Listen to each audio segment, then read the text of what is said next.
Three, two, one. Hey, what's up, everybody? It's your boy Smokes. Welcome back to Smokes World. Give me the dap. Hey, man, we back at it.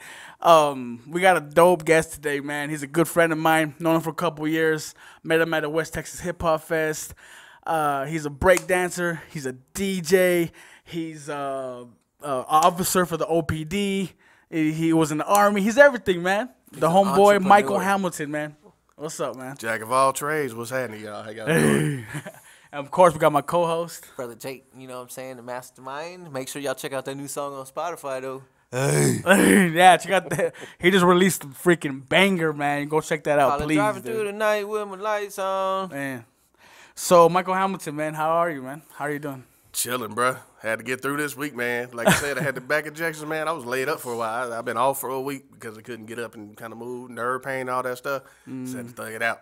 So you've been I don't know if they know, but you've been getting shots, right? Yeah, I just started getting shots and junk. You know, take care of your backs. I'm gonna tell y'all now. Take care of your backs. All right. You about to get an operation done, right? Coming up. It's at some point. You know. Oh, so it's not like.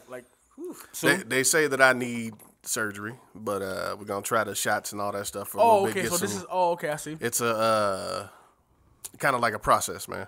Okay. You know, they say I need shots. They're gonna try and correct it first, and then hey, whatever happens, happens. If I need to get it, I need to get it. If I don't, then hey, they're gonna say, hey, you can deal without it. I'm trying to go as long as I can without somebody cutting on me, but yeah, I see. I'll be the same way, bro. I'll be just like you, man. I am at that point now where I'm like, yo, go ahead, cut it. I don't care. It'd be like that when the pain develop, like to excruciating pain. You at the point like, bro, like to chop the motherfucker off. Yeah, it's like a tooth. It's like a toothache, man. Yeah, like toothache is the worst. Like you don't want to go to the dentist, so you're trying to like just take pain pills, trying to get through it. But there's a point where it's just too much. You're like, just pull it out. You know what I mean? Yo, this is the first time in forever that I've ever sat there and was like, I need to go to the doctor and get some pain pills. This is the first time I've ever wanted pain pills. I couldn't imagine your back hurting. It was some stuff. It's been some stuff for a while. I was like, I need to get some pain management, something. I don't care. I need to do something. But are you getting any physical therapy? Nah, physical therapy didn't work, man. I did that junk when I was in the Army. All it did was hurt more. I had to do a couple rounds when I was, early on in my career over at OPD. But back flare-ups and stuff like that, old Army injury flare-up or whatever. But it doesn't really work. All it does is hurt. It doesn't do anything else. It's a disc problem. It's not anything else that can happen like with the muscles or anything. It's not going to suck the discs back in. It's not going to do anything else. It's just going to, just get worse over time. So, like I said, I just thug it out. He ain't got no choice. Man, he just walked up like 3 freaking sets of stairs to get up here, man. I felt bad, dude. I was like, damn. We're all walking up. He's like, yeah, I just got all these shots in my back. And we're like, yeah, all right, we'll just come on into this building. Like, hey, by the way, there's the 3 flights of stairs right here you got to take. But today, for real though, thank God, man. This is the first day that I've been able to like walk without too much pain. Oh, I mean, like I said, I got it done on Monday, and it was the best. Whatever they gave me at first, I was sitting there on the table. I was talking to the doctor. I was like, so I'm here making jokes and all this stuff because I'm too big to be over here on the table crying. And he was like, no, if I start crying, that's when the problem is. And I was like, what? And he was like, I started crying. I got to get out the room. I was like, you just going to leave me on the table? He was like, well, she'll be here with you. I was like, what's she going to do? Little nurse about 120 pounds or whatever. Couldn't even pick you up. Oh, no, I wouldn't be able to do nothing. But she had went into my IV and was like, well, we're going to give you something to, whatever. I was like, all right, cool. That's all right, there it is. Yeah. And then I woke up to a juice box, and he was already done and everything. I was like, all right, cool. Ain't no pain. But I think it was all because of what I still had flowing through me. Yeah. Man, I got home. I slept through the night. It was great. But when I woke up, oh, Lord. What is going on? Nothing but nerve pain. My back was still hurting. Damn, man, it was like that for, like, I was upset. Like, you ever had pain so much that you flip out on somebody for no reason? Oh, yeah, man, dude. So my nieces live with me, and they were arguing and bickering back and forth, just doing what little girls do. Man, I lost my mind. I am so sorry, baby. I'm sorry. That was all pain. It was horrible. That wasn't me. Yeah, but it started getting better. Like Friday, I was able to walk around and move around a little bit more. I took a walk around the block. You know, I got tired of where I was just kind of laid up, and I was like, no, I got to do something. I got to get. Yeah, you got to be active, man. Because I'm laying down and I'm laid up. No, that ain't me. Yeah. I can't just lay down. Nah, it gets for depressing, dude. Yeah. Yes, and I was like, nah, come on, fight back, let's go. Started walking, doing all that junk. Round one, ding ding. Yes. Man. Oh, they threw my back through the knockout punch round one. I bet. It just be horrible, man, because, like, when you got pain like that, sometimes you do got to, like, work it out.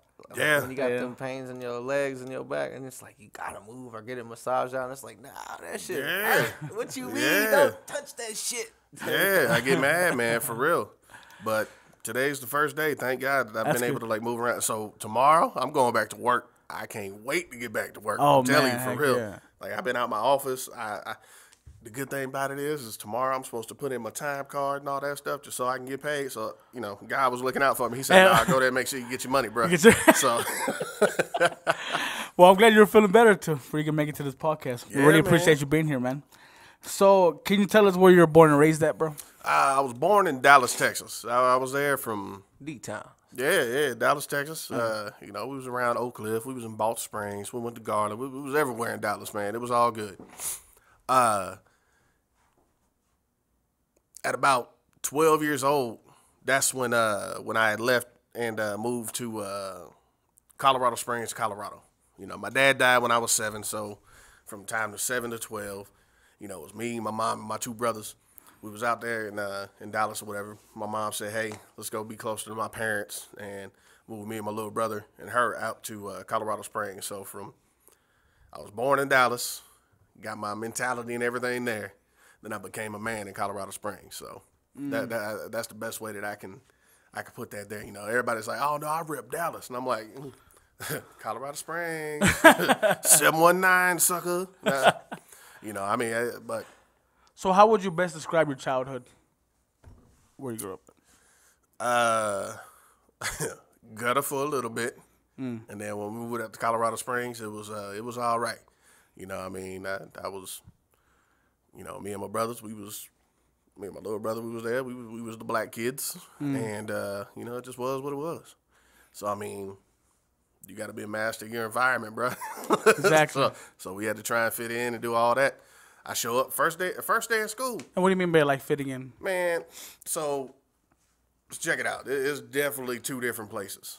Out in Colorado, out in Dallas, I was rocking my Troy Aikman jersey. You know, I had my Troy Aikman jersey. I come in, I got some starched and pressed jeans, and I roll in and I'm wearing some Chucks. You know, I'm looking fresh going to school the first day. I'm already upset because, for real, I done left my big brother in Dallas.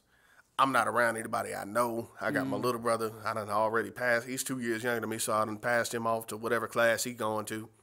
And I'm sitting there. I'm looking at everybody else. I look around the room. Ain't nobody dressed like me. Nobody got the style that I do. Ain't nobody got the swag I got. You brought that swag to the So class. I'm like, all right, cool. And I'm sitting there. Back then, I'm bald now, but I used to have this big ass afro, like for real. Like, I ain't care. I knew I had to be fresh. I sat there. I slept in a chair. Got up, threw everything on, went to school. So Everything you was stood cool. out. You stood out. Oh yeah, I stood out. Plus, I was twice the size of everybody too. 'Cause I was like 5'8", 5'9", or something like that in the 6th grade. So yeah, That's like my homeboy Markel. They were tall as fuck. Yeah, I was a pretty big dude. They were like as tall as the teachers and shit, the grown ups and shit. We were all like fucking 6th graders. They were tall 2nd grade too. Yeah. I'd moved out to Washington in the 3rd grade, so I know what you mean. Like how you stood out. Like, you know, I came down here, motherfuckers were still rocking all kinds of shit. Cortezes, all kinds of shit. You go down there, motherfuckers was looking at me crazy, bro. I had the motherfucking Dickies, you know what I'm saying? With them crease. I go down there, they like, God, this fool come down here looking like a cholo and shit. You know what I'm saying? I was raised with my family down there. They're all Mexican. I go down there, you know what I'm saying? It's a whole different swag, bro. Everybody just looking at me. I got my hair slicked back like Miklo and shit. You know what I'm saying? I got the button-up shirt with the flannel. I know exactly how you feel, bro. You trying to... Like I say, all you do is try and fit in. You know, I talk to somebody, you know, they say, hey, how you doing? My name is this. Hey, what's happening, bro? Do you eat food? What you mean, what's happening? Well, what's happening is school. All right, that's what's up. What's up? The sky. Oh, I know that. What's up? But That's the sky. Everybody was all cool until, you know, you got certain kids that like to do stuff, and they're like, all right, cool. Here's the big kid that's coming in. I bet you had the roasts for their asses, though. Hey. Because I ain't going to lie, in Texas, we be roasted. Hey. And when I went down there to Washington, I was out roasting everybody. At that time, they ain't want it. That time, they ain't want it. I had a couple that tried to step up, and they found out that, like, you know, being from Dallas, you know, we don't have that whole you say something, mama say something type thing. Dude was picking on this little kid. I remember this to this day. First day of school, I get sent to the office for standing up for somebody else. You know, this kid's picking on this other kid. His name is Nick O'Neal, man. You still remember Cool his name? kid, yeah. He was all right. He was. What grade was this? Sixth grade.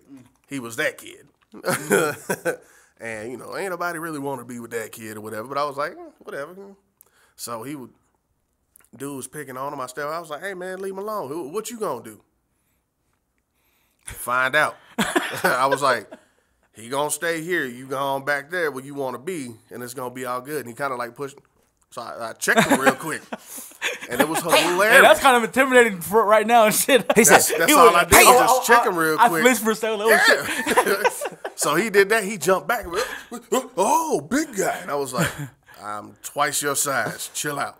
And I'm sitting there, and then it's funny because people start to circle around us, and my gym teacher, she comes up, what's the problem? Like, looks right at me, and I'm like, Talking to the mic. I was like, I ain't even do nothing. I'm just defending the little guy. So, you know, we do our thing. I get in trouble or whatever. Then I get some back to class. And then all of a sudden, that cat and like two other cats are trying to be outside. My little brother was like, hey. And I was like, no, go home. Go get grandpa. There's going to be some stuff. So he runs back to the house or whatever. I go ahead. I wrap them up and I do what I do. And then I walk back home. My grandpa, he was trying to come down the street in the Jeep. We was only like 2-3 streets away from the house. And my grandpa was old, Sergeant Major, was in the Army for like 30 years. Little Spitfire Puerto Rican dude. Hell on wheels, man, for real. No BS, man. He hopped in the Jeep, came on out, and he picked me up halfway. He was like, what happened? Did what I had to do. I'm going to need some ice. He said, okay, so are we going to get a call? Probably. He was like, well, let's go get an ice pack, then we'll come up here. We go back up to the school, and the school is like, okay, so why'd you come back here? Because I'm probably going to get in trouble. I figured he might have told the teacher or somebody might have found them. What do you mean? Well, it kind of got pushed under the rug that first day, new kid just beat up 3 of the tough kids in school, so nobody wanted to say anything. And our principal at the time kind of used that against him. He was like, well, y'all were tough. As you can see, somebody's always going to be tougher. I told you it's not always going to be me. Now it's this guy. Y'all get your act together. And I was like, all right, cool. Nothing happened? Well, they did try to drop you. Like, you couldn't really push charges in all reality. Like, I mean, he was like, well, did y'all learn y'all's lesson? And this cat, Brett, he was like, yeah, don't mess with him. Okay, cool. That's what's up. So, but yeah, after that, everything was pretty much smooth sailing, man. It just... Did you play sports? I did. I played football, played basketball. I wrestled for a while. Oh, really? Played volleyball too, man. Volleyball was all right. But I only played volleyball because, you know, the volleyball girls used to help out with volleyball. Exactly why your ass was in volleyball. Yeah. Hey, you know, actually in Mexico, volleyball is it's a male-dominated sport. Bro, I'm telling you, when my dad played volleyball in high school. Volleyball is awesome. See, out there we had club volleyball. They didn't have male volleyball sanctioned by the schools yet. So we had to play club. We had to, you know, pay little dues, do whatever, and then they'd set up a schedule, and then we go out and play. But, yeah, it was fun, man. I did a little bit of everything. Played sports, did all that stuff. It was fun. So you played football in high school? I did for a little while. It was good. And then, you know, they like this thing called grades. Yeah. I was like, yeah. My thing was that teachers was telling me, I don't know any job you're going to have that's not going to have homework. And I was like, I go, I clock in, I clock out, I come home. School, I come here, I say hello, you take roll, that's me clocking in. I take roll, you tell me that you ain't responsible for me when I walk out of here, I go home. I do my thing. So that was it. And I had to have this little thing. I told all my teachers, I was like, yo, I'm not going to do homework. But if I fail or if I get less than an 85 on the test, I'll do all the homework. I'll turn it in. You can give me no credit for it. Do whatever. But if I do that, just count it out. They were like, you know what? That's okay. So they started doing stuff. It was all good. But it worked out, I guess, huh? So how long after you graduated high school, right? oh, no. Not at all. I missed the credit, and then I dropped out. So you did. Oh, Yeah, man. I found out last minute that I was missing the credit. And I was like, well, I ain't coming back for that junk. so what did you get? Did you get a GED? Oh, yeah. Oh, okay. Got a GED, did all that. Had a little bit of fun. Got to, went to the UT for a little bit, and then I blew out my knee. And then, you know. How long after that did you join the Army? I joined in 2007, so this was like 2005. 2000, yeah. Summer 2004 into 2005. That's when I went out there and went out to UT. I got my GED, did all that stuff, applied everything. They were like, oh, well, did you play ball? Because they came and saw me play ball that year, and everything was cool. But, you know, I ain't get no full ride or nothing like that. I got a small ride, and they said, hey, you can try out, do whatever. Went ahead, made it, did all that stuff, and, well, long story short, ended up blowing out my knee. Couldn't pay for school. Got up out of there. Came back, healed up. Everything was cool. Did a couple things here and there. Just, you know, played semi-pro football. Then I started fighting. That was fun. Did mixed martial arts for a while. Specialized. training? I trained with Joint Forces MMA. But what were like, you know, Muay Thai, you know? Oh, no, my jiu-jitsu? disciplines, my boxing was my base. But Muay Thai kickboxing, you know, yes. that was my thing. It was all cool. Elbows, knees. I would rather stand there and kick you in the face than go to the ground. Yes. I Have you do ever it. actually kicked somebody in the face? Yes, I have, and it Feels great. It does feel good. See, the See, thing I about told me you. is, Oh, dude, it feels good, bro. the thing about me is I love fighting. I Yeah. love it. I love the sport. I love all that stuff, but I hate hurting people. Yes. So, I'm only a defensive type person, but it does feel good when you actually, you know, you practice something for so long. And When then you get connect. put in a situation and you actually, like, Yes. connect something you've practiced over and over and over and over. Yes. Like, yes. yes, you connect. It feels great. So, I mean, I did that for a little while. And Let's take a break. All right, we're back at it. We're back at it from that little small breaks. That little small break. So you're in MMA? Yep. My base was really boxing, Muay Thai, like throwing my hands and my feet, man. I got long legs, long arms and stuff, and rather be up standing up than on the ground. So, Yeah. I mean, did that for a little bit. The gym that I said I was training at was at Valley Pets. They had this little room in the back of the pet store where they put out mats and they had a couple bags and all that stuff, and we would get in there and just get down. It was awesome, man. Like, people don't understand, like, when I tell them, like, the room was maybe about half the size of this room one? here. Yeah, we was there. We was getting down there, bro. Damn. Killing it. So, I mean, we all did pretty good. It was all good. We had a couple pros that were in there, and it was some good stuff, man. I So got you to learn a said lot you of played semi-pro ball too, right? stuff. Football. And what team? Where was that at? I played for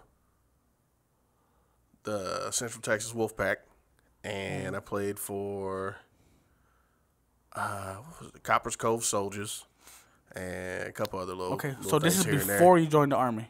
No, I played This is during. the Coppers Cove Soldiers, and Coppers Cove Soldiers was when I was in the Army, because that was right there outside of Fort Hood. Okay, I'm just trying to get it for everybody to understand. So you got your GED at how old? I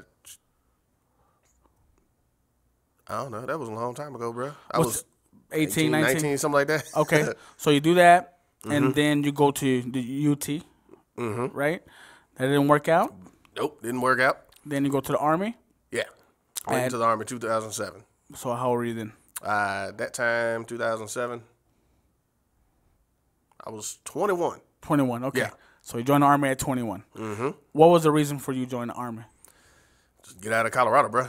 Just wanted to get out of Colorado. I mean, there was a couple things that I had some stuff that was going right. I was making money and junk. I had a couple things that happened that they weren't necessarily bad, but I was like, look, this stuff could be better. Plus, I knew that going into the military, I could actually, help support my mom and my family and all that stuff a little bit more. So, I mean, I did what I had to do. Just got up out of there, and it was probably the best thing that I've done in my life, man. Yeah, change your life, right? For real. So did you travel? Like, did you go overseas? Oh yeah. I've been to Iraq, been to Afghanistan, been to Africa. Went to Korea for 2 days. That's it, just 2 days. For Africa in 2 days? No, Korea. Oh. General said, hey, I got to go over here for something else. Okay. So we hopped on a plane, went over there. I don't know what it was. General say we got to go somewhere. Oh, okay. Because I was on a PSD team for a while. So did all that junk and came home back. Got the experience for a little bit. Got to eat some of the food. Got to figure out what people were talking about when some of these different spots they say. Like, you ever hear, like, Hooker Hill and stuff like that? No. Yeah, actual place. Crazy as hell. It's funny. So in South Korea? He said you ever heard of Hooker Hill? Yeah. I've never. Yeah, over in South Korea, man. It was cool. Like I said, I don't even remember. They got Hooker Hill. And it was like, it's legal down there. Goddamn. It's weird, man. I'm telling you. They got these little things called Juicy Girls in the bars. And the Juicy Girls come over and make you feel good, make you buy a bunch of stuff. And then they ran by the little Juicy guy, whatever. I can't remember his name. I wouldn't want to remember it. It just sounds awkward as it is. We'll keep it with the Juicy Girl. Yeah. We'll just keep it right there. I'm telling you, man. You got these little things walking around. They look all good. Hey, how you doing? Buy me a drink. Okay. So so that was a tour, what you call it, right? When I was in Iraq and Afghanistan, yeah. So you did one tour, or you did more than one? No, I've done a couple. The main one that I've been on is I went to Camp Taji, Iraq. That was the longest one I went. That was like my full year, cool little tour. Oh, there were some other ones that I did when I was a K9 handler for a while, and they'd say, "Hey, we're deploying." I was like, "Okay." So I'm thinking, we're going across, doing some more training. Now I get put on a plane and go, and all of a sudden I'm all decked out with other stuff, and then I start working with a couple different teams and all that junk, and it's kind of cool. It was fun. They just need a dog there. Hey, get your dog. Let's roll. Okay, cool. Oh, so you had your own K9? Mm-hmm. Is your K9 still alive? In Fort Hood, yeah. Okay. Oh, I don't know if you got to keep it. No. I had him for a little while. It was cool, but then I found a soldier that was because I lost my house. I found this dude that was he was gonna retire later on anyway, and he was kind of down on his luck. He had broke his leg or whatever, and he was looking for a companion and all that junk. And he had a house, full yard, all that stuff. So went ahead and I understand. Dog, so. I had a situation like that with one of my pit bulls. We lost a place, and I couldn't take care of him at the moment, so we found a good yard, good people to take care of him. Yeah. He was cool, dude. He was cool. So yeah, he was trained to like do sniff out bombs and stuff like that, or what? Bombs people, yeah. Oh really? Mm-hmm. He was a working dog. That's dope, and to man. protect him too. Oh yeah, he was awesome. Them dogs are awesome, dude. Like them dogs that are meant. So do you train him yourself? Like you take him through a training program yourself? Mm-hmm. Like there's like on like. Sometimes you get to a place and they're like, "Hey, we got this dog," so you have to like kind of bond with the dog and show him like, "Hey, I'm daddy now, sucker." Yeah, you got it. And you got to go ahead and because with the Army they do everything. They try and do everything as cheap as possible, get as many as possible, and make sure that they have a good return of investment. Some of the dogs we got, they're butt heads. Some of the dogs we got, they ain't gonna make it. I happen to have one of those butt heads, so it was cool. I had a dog named Oakley. I had a dog named Alien. I had a dog, Hasso. Hasso was cool. He had a real hard bite. He was. That's all he wanted to do was make me happy. You get a bite and look at you like, Yeah. It was good stuff, man. I got him, coach. Yeah. Squirrel. So how many years were you in the Army in total? 5 years. 5 years. Yeah, I did 5 years active duty, and then I did 18 months National Guard. So, because when you sign an Army contract, you're in for however many you signed your active contract for. So, like I did 5 years, but then I would have had 3 years what they call inactive ready reserve. So your contract is for 8 years. But to get rid of that inactive ready reserve time, I went ahead and while I was getting out, I really wasn't ready to get out, but I had missed my what's it called? My re-update and do my re-enlistment. I was like 4 days within my 90-day window to go ahead and say, hey, I want to re-enlist. So they wasn't able to re-enlist me or anything like that. So couldn't do it. It was time to get out. Plus, Obama was doing a drawdown anyway. So he was like, nah, you did your time. Have fun. So did that. And I told my wife at the time, I said, hey, we got to have a, compromise. You don't want to do the military thing, but I don't want to get rid of it. So I will do it on the weekends. So I'll just join National Guard. And she was like, all right, cool. That's crazy. My older sister, rest in peace, she was in the Coast Guard, I believe. That's what's up. Yeah. She loved it, man. She was crazy. She loved the thrill.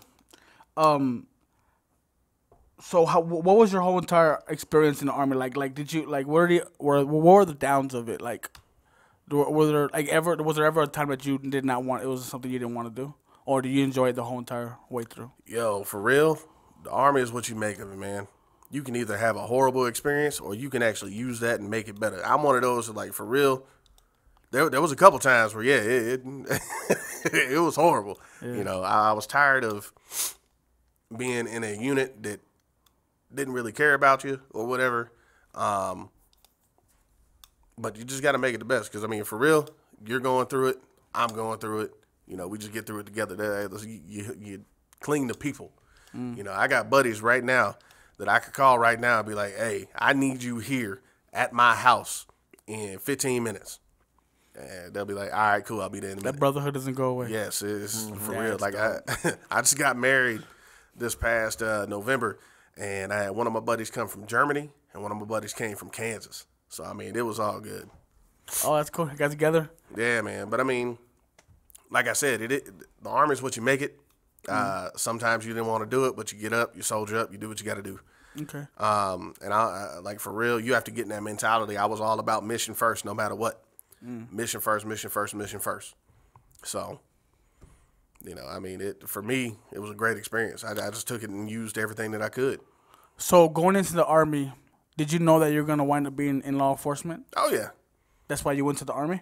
Yeah, you go into the Army, I was like, hey, I don't have to go through an academy yet. I don't have to do anything. I go in. I know they're going to train me to do my job, so I'm going to have, like, the Army Military Police Academy and stuff like that. I can go straight into law enforcement. My ASVAB score was high enough to where I could pick almost any job in the military. So I was like, do I want to do some stuff on helicopters? Because I thought about going to avionics. I'm like a 2-year-old when I see a helicopter. I look at it, I'm like, yeah, there it is. Look at that. Oh, man. I'm scared of them things. Bro. I'm afraid of heights, bro. I am too. I'm fucking terrified. I'm willing to break my fears, but, man, helicopters and planes and shit. Yo, I'm telling you, for real, once you get to ride on one, once you do it one time, that's it. I promise you. No. So you've never been on a plane? I've been on planes like okay. a motherfucker, but I don't feel comfortable on them bitches. Yeah. Hell For no. real? No, I get scared. Oh, of man. I go to sleep. I'm real scared of heights too, but it's I crazy. can A lot handle of a people say you plane. need to be comfortable to go to sleep. Hell no. So have you ever jumped out of a plane? I sure have. You crazy. Bruh, I went airborne. Yo, My sister did too. I went airborne, and for real, everything was cool all through training. I was like, yeah, this is awesome. This is great. Until we get up, do our first jump. Go ahead, commit suicide. You hear 10 minutes? And I'm looking, I was like, yeah. And then all of a sudden, we call it jump master, jump daddy. Okay. Jump daddy says, stand up. Yeah, he'll tell you hook up, check your static line, check it. You check your gear, check your buddy. All of a sudden, go. Oh, everything was cool. I was like, yeah. Oh.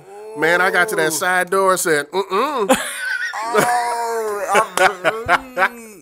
I was all big and tough and doing all my stuff. And I got to that side door. I was like, yo, that ground is not there.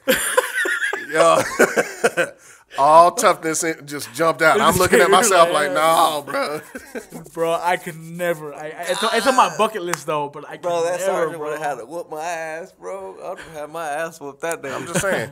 But I'll jump in a life or death situation. So how'd it go? So you jump off and... Hell no, I got pushed off. Jump master don't care. He says, get off my plane. You gonna get off the plane whether or not. That's fucked up. So, You got to fight. I'll get my ass whooped. I don't care. Bro, I'm telling you, I was like, oh no. I hit that and here we go. Huh? Scoot it up to you a little bit? Okay. So I went ahead, I got kicked off. Ooh. All of a sudden I looked up, cool. My chute goes up. Everything's good. I'm just sitting there, I'm floating. I'm like, yeah. But it ain't like the movies where you see people like, oh. Nah, military shoots, it's like taking this thing and just hoping that you're going to stay. So you, just as hard as that hit, that's how hard you hit. They teach you how to land. So you got to land feet, knees together. Yeah. And you land in sections. On your tippy toes. No, it's just flat-footed, feet and knees together, bam. Then you fall over to your calves. You're gonna go up to your thighs, to your hips, and then once you hit your hips, your legs are gonna throw over, and you're gonna sit there. Hopefully, that shoots down with you, and you don't have to worry about being drugged through no mosquito patches or anything like that. That stuff sucks. But I mean, it is what it is. After that, man, I was good to go. So you've jumped off of planes more than once? Yeah, you get 5 times. jumps in training. So, Fucked up. oh yeah, it was great. Oh man, That's dude, crazy. you're crazy. That's I'm dope, sorry, man. that's the shit that scares me. Jumping like, But it is in my bucket. I do want to do it eventually in my life. I you can want to do do it it before I for die. me. But I don't want to wait till I'm too old because I'll have a heart attack. Oh no, I feel that's a lot.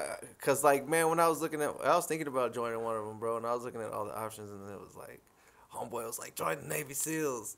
Fuck that, the Navy SEALs, that where you got to drown yourself, basically. I think I'd heard rather some jump crazy from the stuff. plane than drown myself. SEALs jump too. SEALs do a little bit of everything. Oh There, hell, man, you got me. they're the SEALs. Yeah, that's pretty scary. The They're SEALs pretty are some hardcore, serious- bro. Yeah, I already know they're hardcore. I wouldn't join them. Well, the cool I thing probably is couldn't. that now, if you guys wanted to jump, you guys can tandem jump.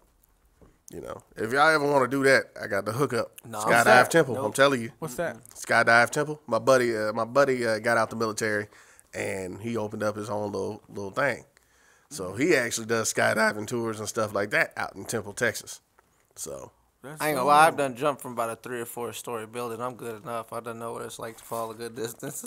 I ain't gonna lie, everybody's young and bad. I was young, I was a little youngster. We were like, 14 doing some bad stuff. We were sitting on top of a roof and 2 cops came and it was either go to jail or, as a kid's mind state, you're thinking the cop wants to take you to jail. You don't understand yeah, laws and all that shit. We Yeah. just thinking we doing some Yeah, we're bad going to shit. jail. And We there's see 2 cops, cops we're going to coming jail. for us. And we're like, oh my God, what do we do? We're like, we jump from the gymnasium. The cops were like, we're just trying to protect you. we jump from a gymnasium, bro. That's crazy. man, when I was I'll up on never again will I run from a cop, bro. That shit was just too scary. forget all that. Cops gonna, bro. They did say that tell when you we were something. jumping. We were trying to save you. They thought we were trying to commit suicide or something. Nah, we were just playing on the roof. Forget we all were bad teenagers, man. I mean, I did stuff like that too, but I ain't never jumped. What the hell I'm gonna jump for? Forget that. Because he ain't gonna get up there. No, he was up there. That's the thing. They came up. They're on the roof. They were up the roof. That's how we know. That's why we jumped, because they were already up there coming towards us. There was 2 of them, me and my friend. We were like, oh, hell no. Oh, I'd have lied. I had a bad day. I don't know. I was thinking about it. Well, let's get you some help. Thank you, sir. Thank you. I was scared. My aunt, you gotta understand, my aunt Sue and all them, they always make things sound way worse than they were to scare you. Like, we used to be told, you put your elbows on the table, angel died. Like, you know what I'm saying? Damn. Like, so you weren't supposed to put your elbows on them tables, boy. So what was the most craziest thing you witnessed while serving the army? Being blown up a couple times. That stuff. Wait, yo, what? yes. What? You seen people be blown up? or No, you- I've been blown up. Wait. Yeah, I've been in the IED attack. I've been in a Wait, couple what? things. That stuff sucks. Hold This is on. confusing. Explain this. Who repeats you?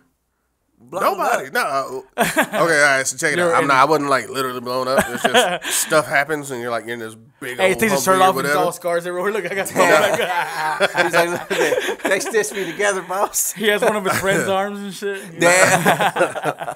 Unfortunately, there are some stuff that happens like that, but I mean, just being blown up is probably one of the scariest freaking situations because you're like, boom, oh, Yeah. Oh. okay, You well, can't even hear and shit. like for real, like what you see in the movies, that don't really, it ain't like that, but you do get the ringing, you do get kind of disoriented, you're looking around like, That's what I'm talking wow. about is the beat. I've been in a car that flipped 7 times. Yeah, and you That know what's shit's scary. so you already know what it's like to roll over. Yeah, you know once it's like you you're stop, floating you're for a like, second. where am I? Yes. Damn. And if you're upside down, you're like, you look around, you're like, hold on, that's not supposed to be outside my door. That shit like slow motion when that shit happening too. Yeah, it messes you up a little bit. You're like, Yeah, all right, yeah. cool. So what happened the first time that you went through that? Like, Well, it was an explosion or what? Like, Well, we were coming back from a little mission. I was TC, which is the truck commander. So I'm sitting there. I got my driver and I got my gunner up top. You know, he's doing his thing. And then all of a sudden, boom, and I feel it start to tip. I grab my gunner because he's standing up. So he has a harness and there's like a seatbelt that goes into the ground. It's right there, but still you flop around. Yeah. You yell, roll over. I grab him. I'm holding on to a leg as hard as I can. It's like I'm cutting off all circulation to him. We get done. I'm looking at him. I look at my driver. We get out. Oh man, Take that's some small arms fire, whatever, and then you just get through it. You're like, all right, cool. That's what's up. I'm happy you didn't have to see nobody rip to shreds right there, man. No. Friends, that would suck, dude. No. Stuff sucks sometimes, but I mean that's stuff that I can get through. There's little demons and stuff that I got or whatever, but I mean it just is what it is. It's just part of the job. What do you mean demons? Like you know, a lot of people think that they hard. They can just go out there and, you know, shoot somebody or do something to hurt somebody else, and that messes with you. Like, I don't care how many times you've had to do it. Each time it's gonna mess with you, and I got a couple of those things to mess with me.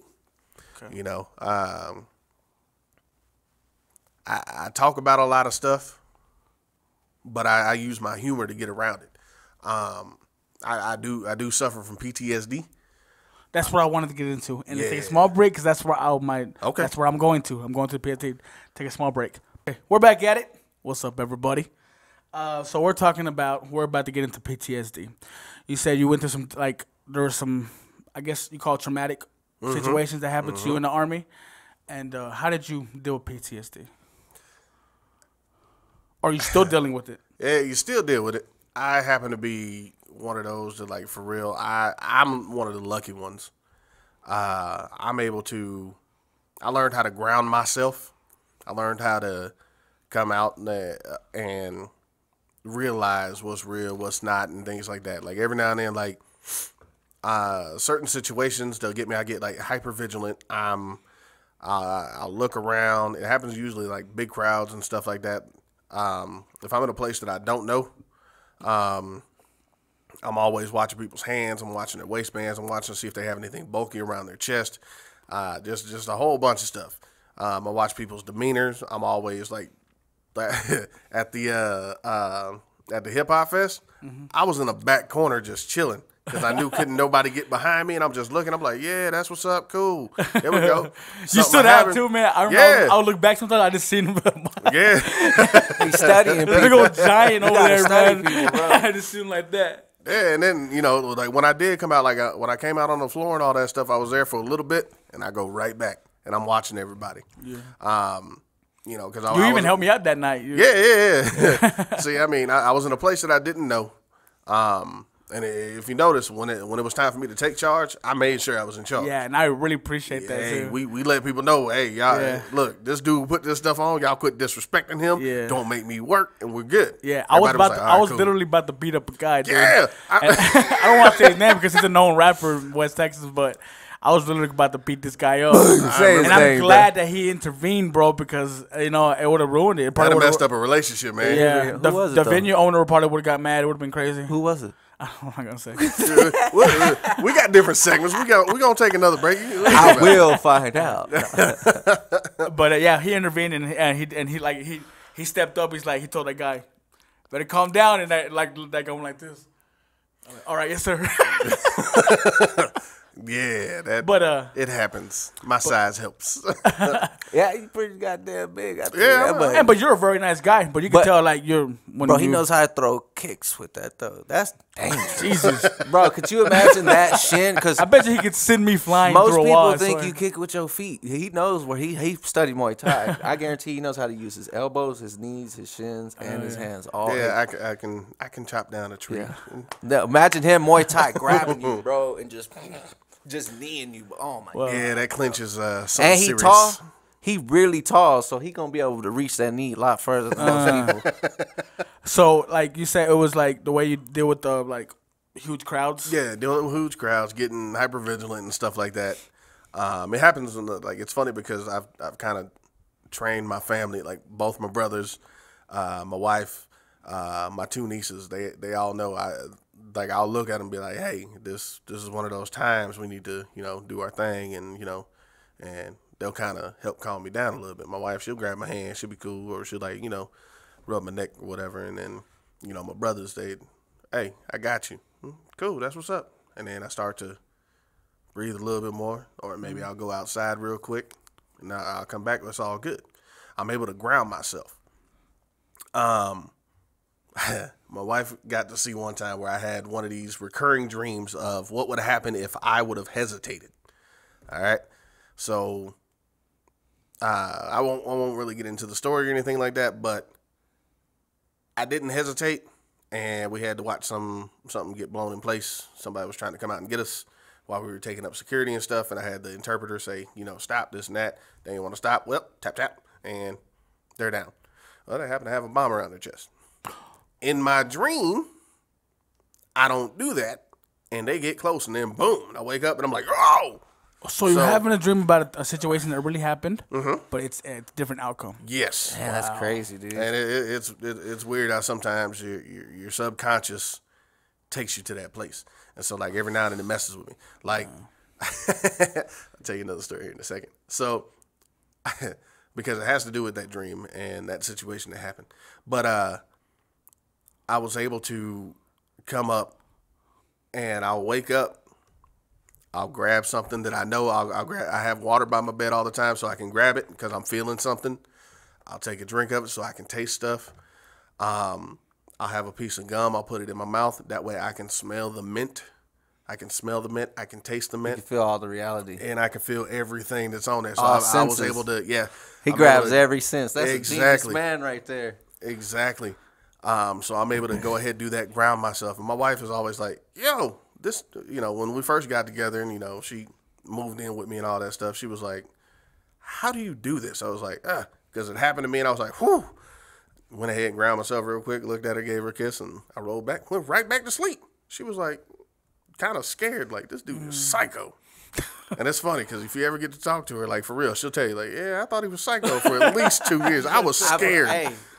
But that's real, though. You found something that worked for you. Yeah. Because I was going to ask you, like, what could you do to give a tip to people that have PTSD? And that could be a tip in itself. I tell them all the time. I was like, you have to find out what you have to do to ground yourself. I just love how you found all senses right there. Like, when you wake up, you make sure you have all of your senses before you go on about your day. You want to make sure you're in reality. So you know what I'm saying? At the same time, it's like the Army was bittersweet because obviously there's some consequences from it, like mentally, but like I think the Army trains you to like mentally deal with it. Yeah. At the same time. Yeah. You say consequences. I say that these are learned lessons and opportunities. And there's people that are in the Army. There's people that you can talk to right now that, that they were in the Army maybe the same length of time, or they had a different job or whatever. They'll tell you the Army sucked. Don't do it. Don't go in there. I tell every young person that I talk to, if you haven't thought about the Army or Navy or Marines or whatever, think about it. At least give it a thought, because for real, you have opportunities there. It doesn't matter who you are, what you are, where you come from. You have an opportunity. And for real, the Army is probably the place where the perfect world is probably there. You know what I'm saying? Because I can outshine somebody, and it don't have to do with anything. It has to do with my work ethic. It has to do with my performance, and it has to do with the way that I carry myself. Promotion boards go up. So I've had plenty of first sergeants and sergeants major that can't stand me or do whatever, because I'm kind of outspoken. I'm one of those that I'm like, oh, Roger, on it, I'm gone. Do what they say. But then sometimes it's like, hey, I did what I did, but I think this might work better this time. Get out of here, Hamilton. Yeah. Roger, moving. You remind me of my friend Forrest in a sense. Well, I call him Forrest. His name's Curtis.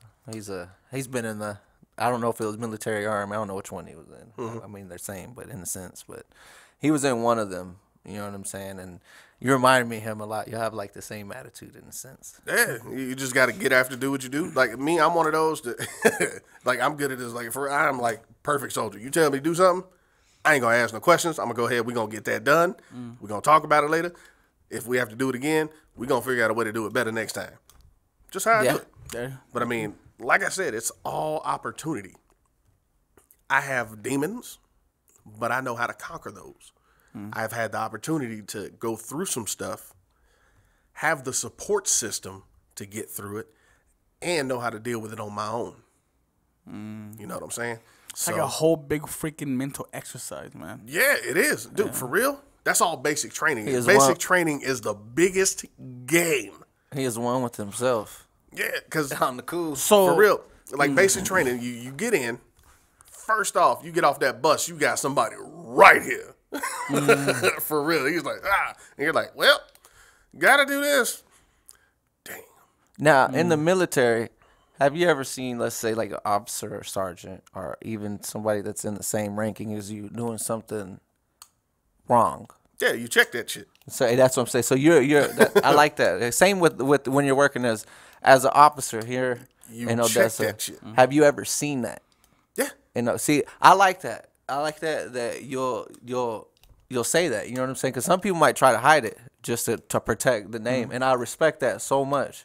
And I like that you check the situation on top of that. You know what I'm Check this saying? out. You don't just let it stand and be. My thing is that I will try and handle everything at the lowest level possible. So if it takes me just checking you like, hey, get your shit together, and you're like, all right, and you work on it, you start getting better, we don't need to go any farther. Facts. You do what you got to do. You try to handle it the easiest way. Exactly. If it takes me just saying, hey, slow down, chill out, rethink about it, that's what I like.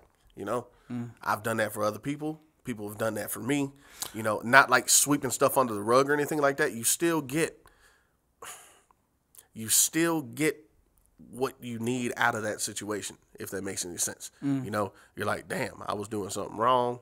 Maybe this ain't the best way to do it. So basically, you're matching energies. Yes. It's whatever the energy is, and if they take it up a notch, If they're like, fuck take it up you, a then notch. you're like, okay, well, I'm going to show Yeah. you fuck you. Yeah. You know what I'm saying? You know, you ever see somebody check it out, being at work, like a regular job, like, you know, y'all ever work like fast food or something like that?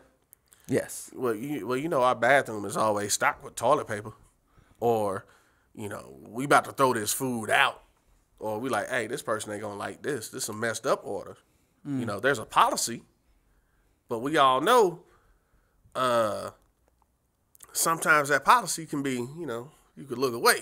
You know, if we're at work, just like we just went through the pandemic, and you know everybody's out of toilet paper, but I got a stock room full of toilet paper. Maybe I should go ahead and grab one of those. You know what I'm saying?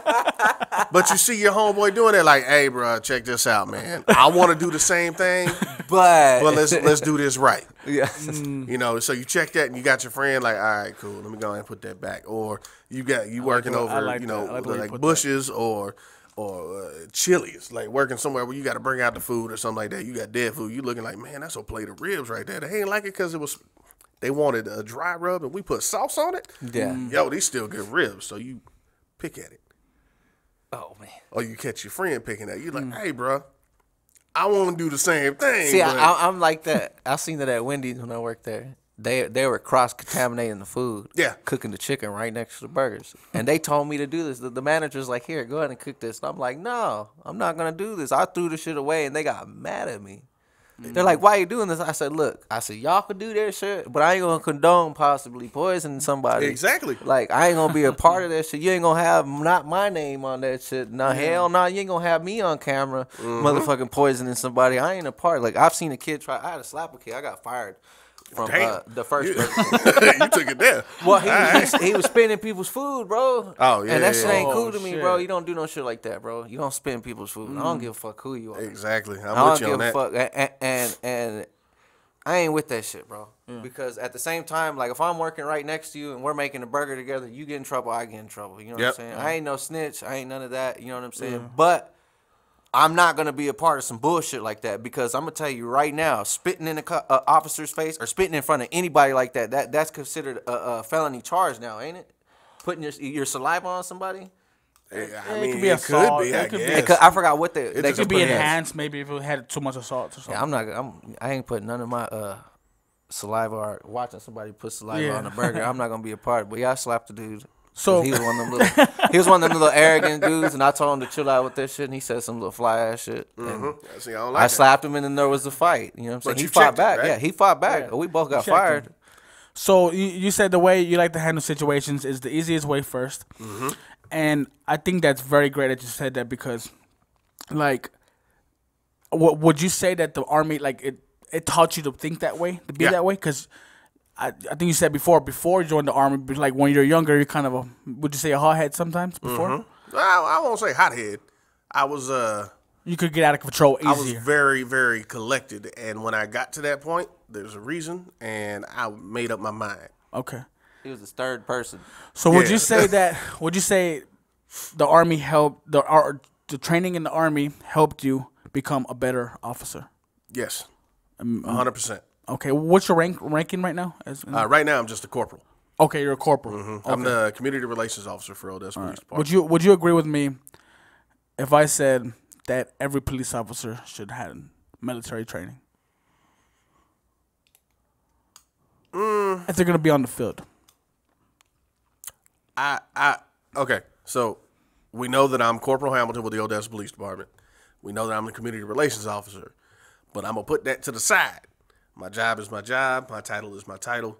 But right now, that's me and you talking. Michael Hamilton. All right. I think that for real, all you need is the desire and the want to be a police officer, an actual police officer, not the guy with a gun and a badge that can drive around in a car and turn on lights and go fast if you need to. You have to want to be a police officer. Military training helps, but book training helps too. Military training, like I said, it helps some people because they put them in a different mentality. They like you got my mentality, and then you got others mentalities that say the Army is the worst thing in the world that you could ever do. But they went through, they got there, they went through and they used the Army to get their paycheck because the Army pays you. Yeah, it's a volunteer force, but you're getting paid. You got free insurance when you were in there. If you were a single soldier, if you were married, you had to pay for whatever for TRICARE and all that. But if you got sick, you got to go somewhere. You got hurt, you got to go and see a doctor. If you needed anything, you got it. Okay. If you needed boots for work, yeah, you get all that stuff issued to you because your unit could do a supplemental issue and get you some new boots if you need to. Your uniforms, you can get those supplied to you. Okay. They give you money every year so you can go and buy new uniforms. So those people, they have that mentality that the Army did nothing for me, but they made sure that you were taken care of while you took care of your contract. Now you're out. I guarantee all those people that say that the military sucks, on Veterans Day, those are the first people that are going to get that free meal. You see what I'm saying? Yeah. So, I mean, there's different mentalities. You got this person that's like, oh, I'm a veteran. You can get me. Like, I'm a proud veteran. Like, for real, I love it. I will proclaim it anytime I get a chance to. But then again, I'm very humble about it, too, because I had a lot of humbling experiences in the military.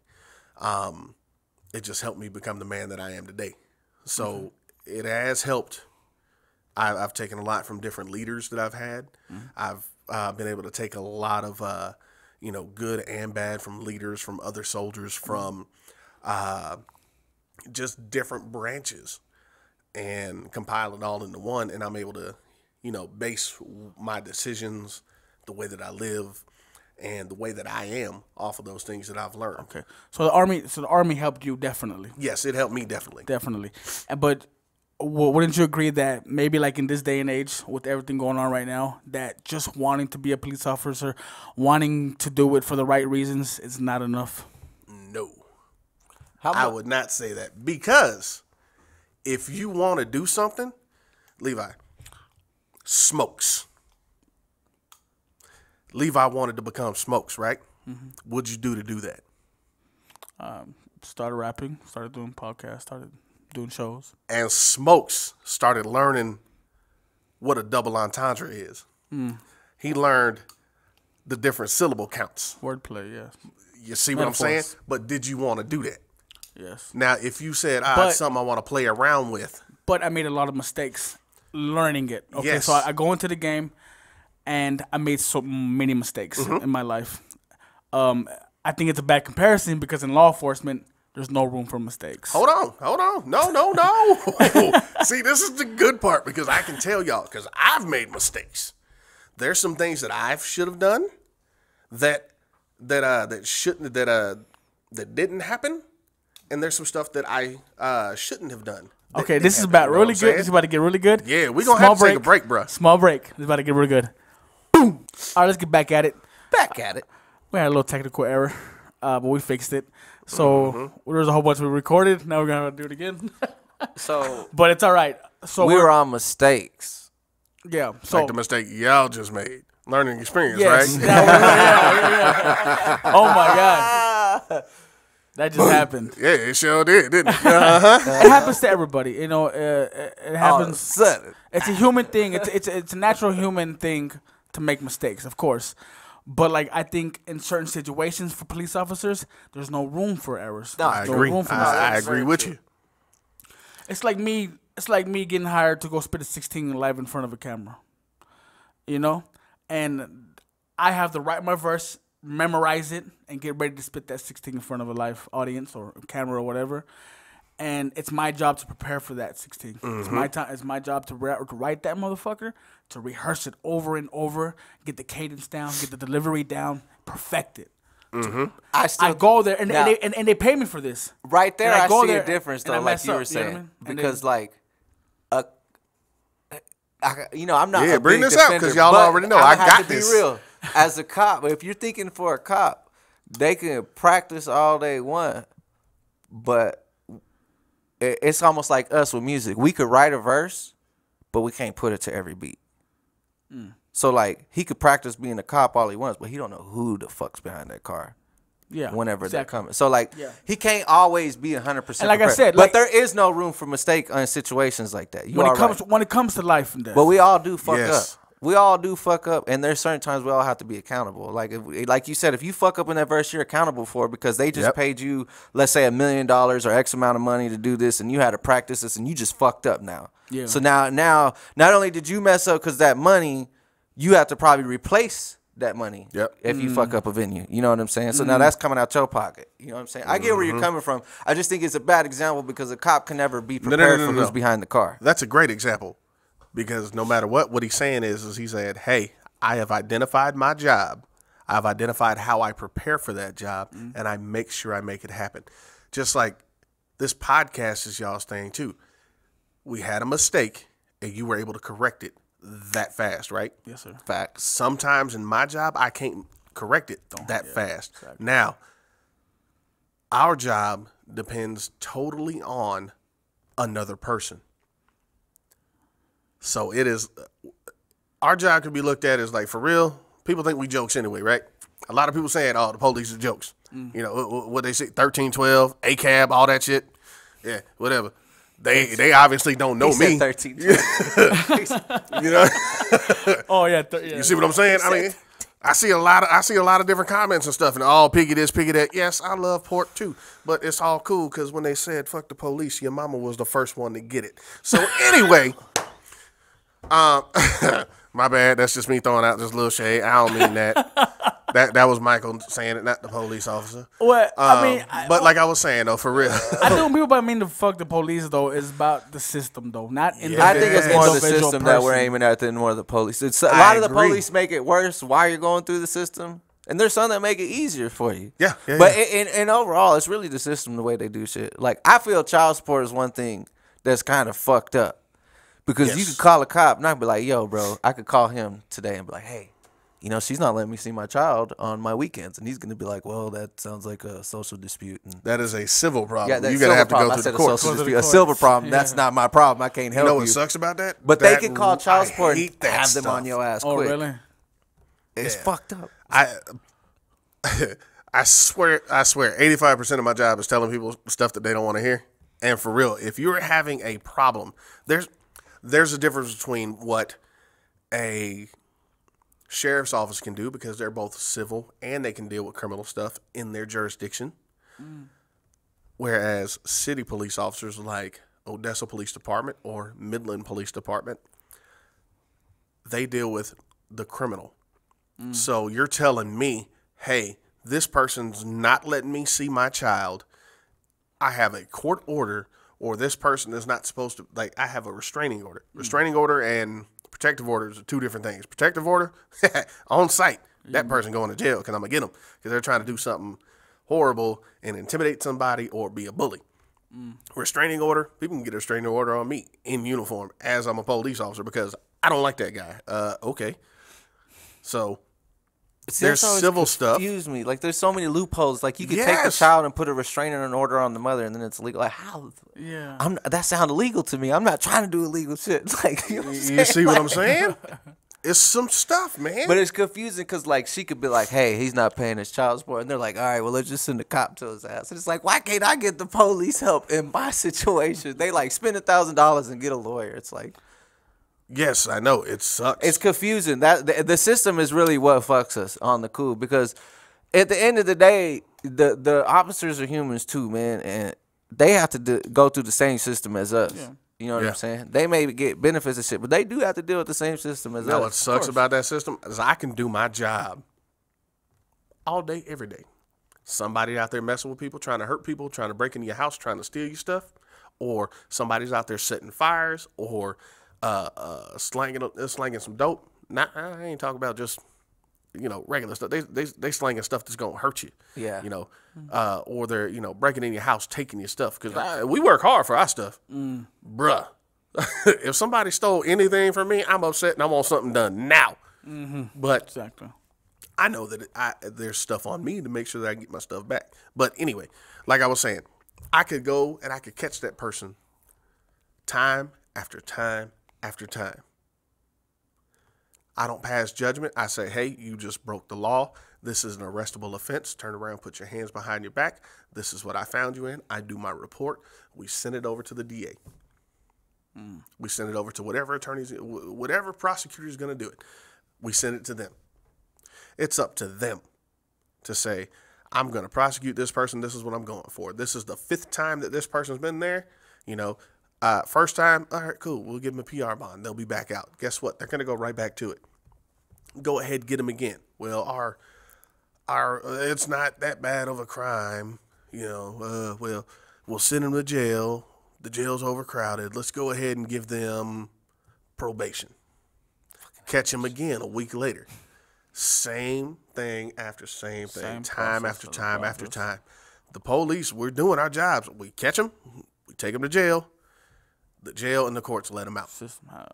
You see what I'm saying? So, we're just as mad as everybody else. You know what I mean? It becomes repetitive, and it's like a thing that somebody can't get out of once they break it. Once they break, like once they commit a felony, like a big charge or something like that. Yeah. Sometimes it's impossible to get out of, man. They violate. Sometimes they violate just for small reasons and shit. You know what I mean? It's crazy. Same thing with, like, parents was like, when I was young and I caught my felony, bro, I was scared. I didn't know what the fuck I was going to do. I remember I went to probation, and the lady was like, if you don't have this much money by next time, you're going to prison. And then some bullshit happened, and I didn't have that money. And then I was like, damn, I'm going to prison, so I'm running from these people. And next thing you know, I'm scared, feeling like I'm on the run and shit. And, like, there's a lot of things of not knowing what you need to do.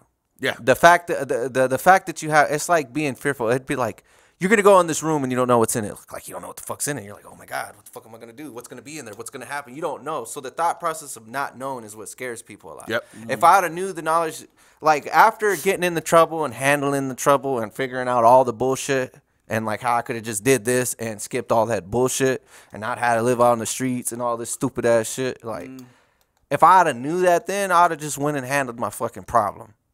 You know what I'm saying? But it's the fact of not knowing. You know what I'm saying? And I don't think it's just the media. I think it's also the movies too, because a lot of people are brainwashed. Like, a lot of people stay at home and just watch movies and play fucking video games all day. Yep. You know what I'm saying? And they think life is so like then they get in a life situation, and what do they think? What the fuck they've seen through life? It's like when you go in jail. when you first go in jail, it's like you're kind of like you're new to jail. You're like, oh, everybody could tell you stand out like a fucking sore thumb when you're in jail. You know But what's the movies tell you? What they say? Find the biggest motherfucker there and knock that motherfucker out, right? Is that a good idea? They setting your ass up for failure real fast. I'm gonna tell you right now, like. It's all about a respect factor, man. You go in there, they put you in them pods with them young ass people. It's gonna be rocky road no matter where you go, because people are young and they trying to prove themselves. Yeah. You go in them pods with them older dudes, as long as you fucking respect them and you don't disrespect them, you know what I'm saying? You gonna be straight. There's gonna be some that are gonna come at you sideways no matter what. But it's like just being young in jail, bro. That shit was motherfucker. Yeah, I can understand that, man. That's some junk. You just gotta. Go through life. Did they? We need more positive. Was there any training as a police? Like, so you went to the army, you went to the police department, and you had more training to become a police officer? Yes. Okay, so in that training, do they train you? Do they train you to target a specific? Not at all. Person? Hell no. Never. We don't target nobody. They don't ever say, "Well, you need to watch out." They don't say look for the drug dealers instead of what? No, drug dealers. Stereotype or like they don't tell you this, the watch out for these people instead of these people. No. Okay. 100% no. You know that's what's real cool. I teach. I just got done teaching last week. Human relations and multiculturalism. You know what's awesome? The department took the black guy and said, "Hey, teach this." Nah, man, I'm just messing around. My buddy and I joke about that. We got a couple instructors that are there. We got another officer there. He's actually, I think, Iranian. He called himself Persian, Iranian. Okay. Yeah. So he's Middle Eastern. Yeah. And he teaches human relations and multiculturalism as well. Now, in that class, we do go over stereotypes. You know, a stereotype is nothing but a grouping. You know, it's a lazy way of grouping people. You know, and I start talking to them, I'm like, hey, let's talk about stereotypes. And it's funny because they'll sit there and they're like looking, they're like, they don't want to say anything. And I tell them in that class, this is probably going to be the realest class that you're going to have because they give me the power to go in there. You know, we try and watch the way that we speak. We try and watch the way that we have our mannerisms. But I want all that stuff out right there in that classroom. So if I have somebody who's never been around anybody but has some messed up ideas, like let's say, and I'm going to go ahead and stereotype, like if you have in your head old country boy, never really been around any other people of color, what do you think they think in their head? Country people? Yes, I want to find this out. So I want to hear the racist jokes that they've heard. I want to hear the different stereotypes. Now, I'll tell them. I'll tell you flat out right now. I think I fall into all stereotypes that they say about black folks. So you're doing this to your students who are training to be an officer? Yes. Or they're already officers? Oh, no, they're going in to be police officers. Okay. Now, if we were to do a training and have to go back through and like recertify on it or do anything like that, yeah, I'd definitely be the officer to teach that stuff. I love it. Okay. I love teaching this class because I want to see where people's heads at. Because if I find one, I speak up and I say something about it. 2 academies ago, I had somebody. He was Canadian, and he came over here, and he was in the Army. He was 11 Bravo, which is infantry. So he's supposed to be like the coolest of the cool. Never deployed, never did anything. But he had a certain, because I start to talk about, hey, you're going to experience different cultures. Like, what do you do when you experience, like, if you're experiencing somebody who is from, let's say, Nigeria. Somebody that praises different pantheons. Yes. If you have a Nigerian person out there and you have a female officer out there, 9 times out of 10, whatever she says, they don't care. Yeah. But I show up and, excuse me, sir. Yes, sir. Here they go. They will understand what I'm saying. They will take, because they, I get what some you're places. It's where they're from. It's, exactly. That's their culture. I know and you exactly have what to you're learn saying. that stuff. No, yes. So I put that up there, and I happen to say, let's say you speak to someone who's an Iraqi or this and that, and he spoke up and said the most, bro. I was fuming. I stood right in front of him and I looked at him. I was like, if you ever say anything like that again around me, I will wrap your ass up too fucking quick. I was like, everybody else, get the fuck out this classroom. And I'm looking at him. And it's funny as hell because my, my training. So what was my training sergeant? I'm not gonna repeat it. It just happened to say that was pretty racist. towel heads, dumbasses, and all this other shit. And I was like, oh, okay. And he was talking about, he was like, oh, I know how to deal with them because I was in the military. Shut up. You didn't do a damn thing. You barely paid for your, he was only in like 3 years. And he did nothing. Didn't deploy. Didn't do anything. I was like, you trained.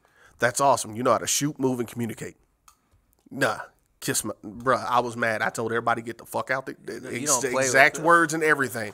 I had to calm myself down. I said, excuse me, I'm sorry. You guys take a break. You sit here. And I got down and I talked to him. I said, look, if you ever in your mind think that you can say some stuff like that again, remind yourself who's around you. Remind yourself that I will slap the hell out you and deal with my consequences later on. And he sat there. He was like, whoa. And I was like, hold on. I have to speak to you like an officer now, bro. I was like, me telling you that I want to slap you. That's me. That's the man that you're talking to. That's some disrespectful stuff. Now, Corporal Hamilton will tell you, hey, watch your mouth. You're being intolerant. Chill out. I need you to figure out how you can overcome that and overcome your thoughts or your feelings. Because in this class, we're talking about your implicit biases and your prejudices and how we check that at the door. You didn't check a damn thing. And he was like, man, I just said it and I wouldn't even think about it. And I was like, exactly. We're going to get deeper in the class and we're going to be all good. Go ahead, take you a 10-minute break. We're going to come back, clean slate. Bruh. After that class, he came up to me. He said, hey, thanks. I didn't realize that I was doing it. And I said, cool. That's where I come back to that lowest level possible. My training sergeant at the time was ready to just come in there and like make them go run berms, burn that junk out. I was like, no, I got it. I handled it. You watched me handle it on the cameras. It's good. She was like, you do have a way of talking to people. Words yes. are a motherfucker. For real, people don't understand it. Words have power. It's a mental. It's all a mental thing, man. But did he become a police officer? He did. He did. He became a police officer, but while he was in training and things like that, I do keep up with these people. He never had one where he had to step outside and do anything. He was very respectful. He did that. He doesn't work for OPD anymore. He works for another agency. But while he was there with us, we didn't have that type of problem with him. So that racist remark that he made wasn't documented? Was it documented? Yeah, I documented it. Oh, okay, cool. So I put it on there that he happened to say some stuff like that because he actually meant that.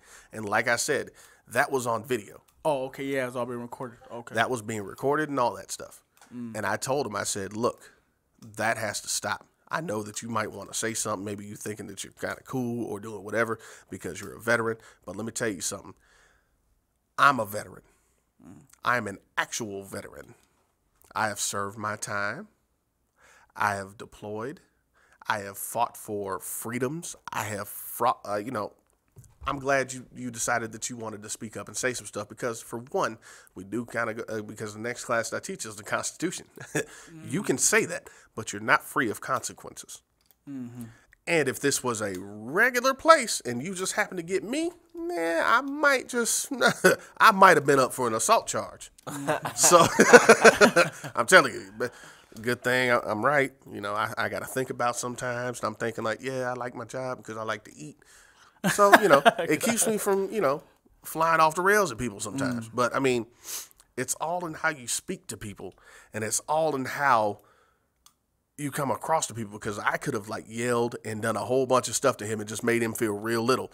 But it's the way that I told him. I said, hey, you got that reaction. But for real, this right here, there is no room at all for this type of stuff. And for real, he sat there. He was like, man, I didn't realize that I was doing this. You brought it up. And for real, even every time I see him, I've seen him interact because he likes to play hockey. And I'm always getting called to the Jackalopes games to do some stupid stuff because they know that I'm always down with it. So I see him, and the way that he's interacting with other people shows that he actually took what I said to heart. So like you're able to like, you know, I mean, we'll never know how if he really changed the way he felt. You know, you'll never know. But you like to think that you did. Right? I've just seen a different reaction. I've seen a different outcome to what he could have been. But we all know that doesn't happen every day. You know, if he wouldn't have nipped that in the bud 100%. right there, though, he could have continued. Yes. Wow, you know what I'm saying? Like, at least know that. What is the name of the program again that you're teaching? Oh, human relations and multiculturalism. Because I didn't want to try to say that and say it all yeah, wrong. I was like, I'm not about to say that. At least we know the person that's in control of that, you know what I'm saying, is going to check that. Yes. See, I didn't know that y'all had classes like that for And training. that's for around our community. Did not know that. You know what's awesome about that is, for real, we have de-escalation training. We have canine encounters, because people are always like, oh, they just want to shoot a dog. Shut up. No, we don't want to do that at all. You know, if it happens to come to us, we're not trying to take anybody's stuff, because that's somebody else's dog, that's somebody else's family member. We're not trying to mess with that either. Canine encounters, we have TCOL actually requires you to go through and know a couple basic Spanish things. Like you go through, like, you know, hands up, show me your license, different little things, different little terms, different little things. They'll like if you hear someone say like, you know, time to run or something like that, like talking to a friend, you know that you're on there, and you can kind of get through. You can slightly get through a language barrier. You know what I'm saying? So Spanish, de-escalation. Interactions with hearing impaired and deaf drivers. That is by far one of my favorite classes. This is all training with the OPD. This is all Texas Commission on Law Enforcement training. And how long have these training programs been like this? I know that Canine Encounters just started about 2 years ago. De-escalation has always been in there. Wow. De-escalation is something that we take pride on actually doing. Like, for real. No BS. We don't. We try and stay away from trigger words and all that stuff. You know what I'm saying? Is there any programs that you think y'all should add to y'all's training? Is there any improvements that you think y'all can make? We can always make improvements. And to tell you the truth, if you talk to an officer that's like, no, it's perfect, they're telling you that just because they have to go and they have a one-track mind and they need to get to wherever they're going. But if you actually sit down and talk to somebody, or even if you're standing in line, like, hey, what do you think y'all can improve on? He's going to give you an honest answer. How would you feel officers having their first bullet or two as rock salt bullets? As what? Rock salt. As rock salt? Check this out. We have less lethal shotgun rounds. Yeah. And they shoot bean bags. Yeah. But that does not mean that threat is going to be down. If I can go another day in my career and never have to pull my pistol out, I'm 100% happy. If I don't have to bring my taser out, I'm 100% happy. Because that means I'm able to, you know, get stuff down and I don't do it. I'm not speaking for you. I'm speaking for the more crucial officers, the ones that are not really more caring about the job as you. I'm going to tell you this, no. From There'd probably Michael be Hamilton, more shootings. I would say that's fucked up. That's what I'm saying. You know what I'm saying? Some people, you know that there's some out there. They just want to shoot somebody. And they're, all right, cool. I know that I got 2 of my shots are going to be rocks, or they're going to be rubber, or they're going to be less lethal rounds. Pop, pop. That is true, though. I get that. You know, that was probably, I'll admit that. As a person trying to think of ways, it's hard. Yeah, it sucks. And when you just really got to think of, like, what could you do for the community? And that's whenever you kind of put yourself in the police situation. Mm-hmm. Like, what we can do for the community, and I'm hoping, and this has been brought up before me, I want more training scenarios for our citizens. Yeah. That's what I want. for the citizens. You know, Everybody swears that they know what's best for that situation. Like, go to Facebook after something happens. Yeah. Oh, I would have done this, or hey, I wish I could just. Everybody, why didn't you just shoot him in the leg? Situation. Yeah. They don't understand when you're in the situation. It's so surreal. Like Exactly. I'm gonna tell you this right now. I can shoot very well. You put a rifle in my hand, I'm 10 times better than I am with my pistol. But I am good. I can hit what I want, when I want, where I want. And I think every officer should have that same training. You know what I mean? Yeah, we all do. We all go to the range. We all make sure that we're doing it, you know. But in a situation where someone's like, why didn't they just shoot him in the leg? I guarantee, and I'm going to stand up. I'm going to show you this. So officers, center mass, okay? You know why center mass? For one, that knife can go through my vest, okay? If you have a knife or you're trying to shoot me or you're trying to do something, center mass, I'm going to hit. If I hit you because you're the one that's trying to hurt somebody else or come and hurt me, I don't have to worry about trying to shoot an extremity and it going behind because everybody is sitting there like this with their phones. So that person behind you, I'm still liable for that round if it goes by and hits them. If it goes by and it hits their phone. If it goes by and it just scares the heck out of them and it gives them a traumatic experience. I'm liable for that. So, like I said, this center mass to a leg, which one do you think you're going to hit? If you had to do it, center mass. Yeah. Center mass. That's what we're trained. That's what I was trained in the Army. That's what I was trained in police. That's where I've been trained in any shooting school that I've ever had. When you shoot a target, when you go and take your license to carry or your CHL or any type of shooting thing, you'll get a silhouette. There'll be a head, there'll be a body. The most points that you get, because there's a little point system, there's an X right in the middle. Center mass. That's where they want you to shoot. Doesn't matter if you're doing home protection. Doesn't matter if you're doing police work. Doesn't matter. That is universal. And so people think, well, maybe I should just shoot him in the leg. Or if you can't make that shot, you shouldn't do it. Come on out there. And you know what? I'm not even going to give you that much stress. I'm going to give you a cold, good start.